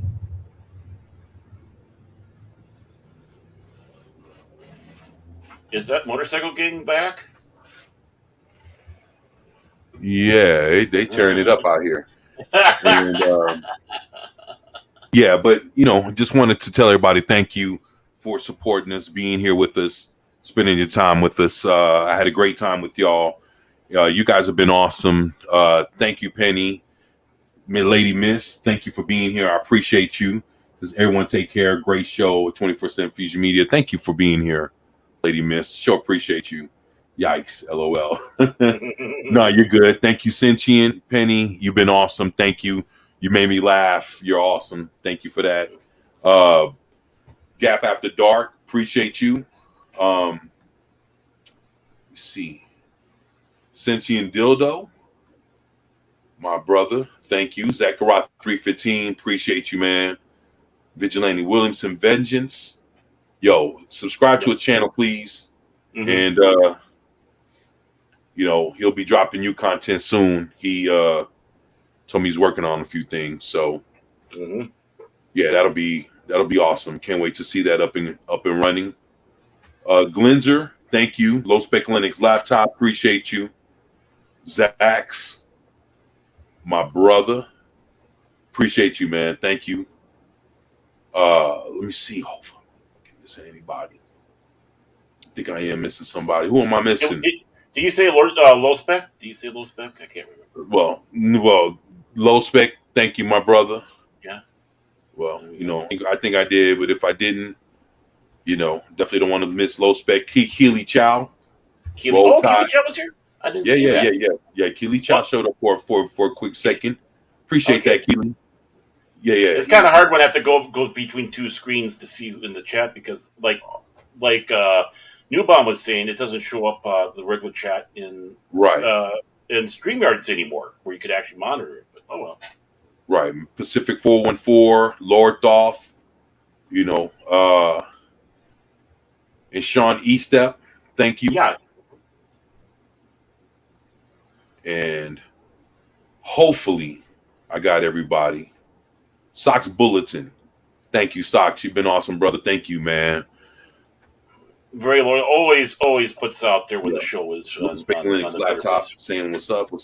And what's up, Sentient? Man, you guys take it easy. Thank you, Penny. You've been awesome. I hope I see you again over here. Yeah, come on. I know I got a potty mouth, but that kind of comes with the territory. So, but I won't. But I mean well. So, hopefully, I'll see you back. It was great to have you here, and I've seen you before in different chats, but to have you here is awesome. So, thank you for joining us. You're always welcome here. Love to have you anytime. And I'll be streaming almost almost every day out the week. You know, more likely it'll be anywhere between 5 to 6 days a week. I'll be streaming from now on for the next like 4 or 5 months straight. So streaming today, you'll see me tomorrow. And tomorrow, just wanted to let y'all know when I stream tomorrow, I got a topic I'm gonna hit, and it'll be what's the first step into collecting comics. So if you want to come see what it is, like even before you spend your money to buy anything, you know, what, you know, how do you know what to collect, who to pick up, what to look for, you know, what would gravitate you to a specific superhero for you to want to try to give a chance to collect. So the first steps into collecting comic books, I'll be covering it when I go live tomorrow. So we're going to cover that. And from there, I'm going to jump into collecting comic books for the Fellowship fandom, whatever we're called. Yeah. But that'll be my topic. Nerd. Yeah. That'll be my topic for conversation tomorrow. And that's what I'll be doing. So yeah, that's what I got going on. So hopefully I'll see you all tomorrow. And I'll be collecting comic books. Step 1. And that's the guy you want to listen to. He knows his stuff. He does. Yeah, so it's, you know, it's all the things to consider before you spend 1 penny to buy anything. You know, how do you figure out what you want to collect? And I think that's a good way to start. So that'll be what I'll be talking about the next time I go live. And God willing, that'll be tomorrow. And I'll be looking forward to seeing y'all mañana, which is tomorrow in Espanol, which is Spanish. So which is yes in Espanol. Yeah. Señor. Yeah. That's right. So with that, just want to tell you all thank you. Thank you to my brother Baron, Vigilante Williamson, along with New Bomb Turk, my brothers. Thank you all for being here with me. Want to tell each and every one of y'all, thank y'all for being here, spending your time with this, enjoying this conversation with this man, and just being here, you know, with us to, you know, spend this time together. So, like I said, you know, without y'all, there is no me and there is no us. So thank y'all for everything y'all do for us. And we love y'all and we thank y'all. So y'all take it easy. Y'all enjoy the rest of your evenings. Take care. Have a good night. Relax. Watch some good YouTube videos. You know, do what you do on a Sunday night. Y'all take care. And we'll catch y'all next time. Yo, Zach Rod, thank you, man. You have a good one, man. And I think it froze up again. We love all of you out there, by the way. So thank you for being here. Yeah. Zach Rod 315 says, peace out to me and you, man. So thank you, Zach Rod. Thank you, Penny. Thank you, Lady Miss. You guys are awesome. You guys have a good evening. And we look forward to catching y'all next time. Take care now.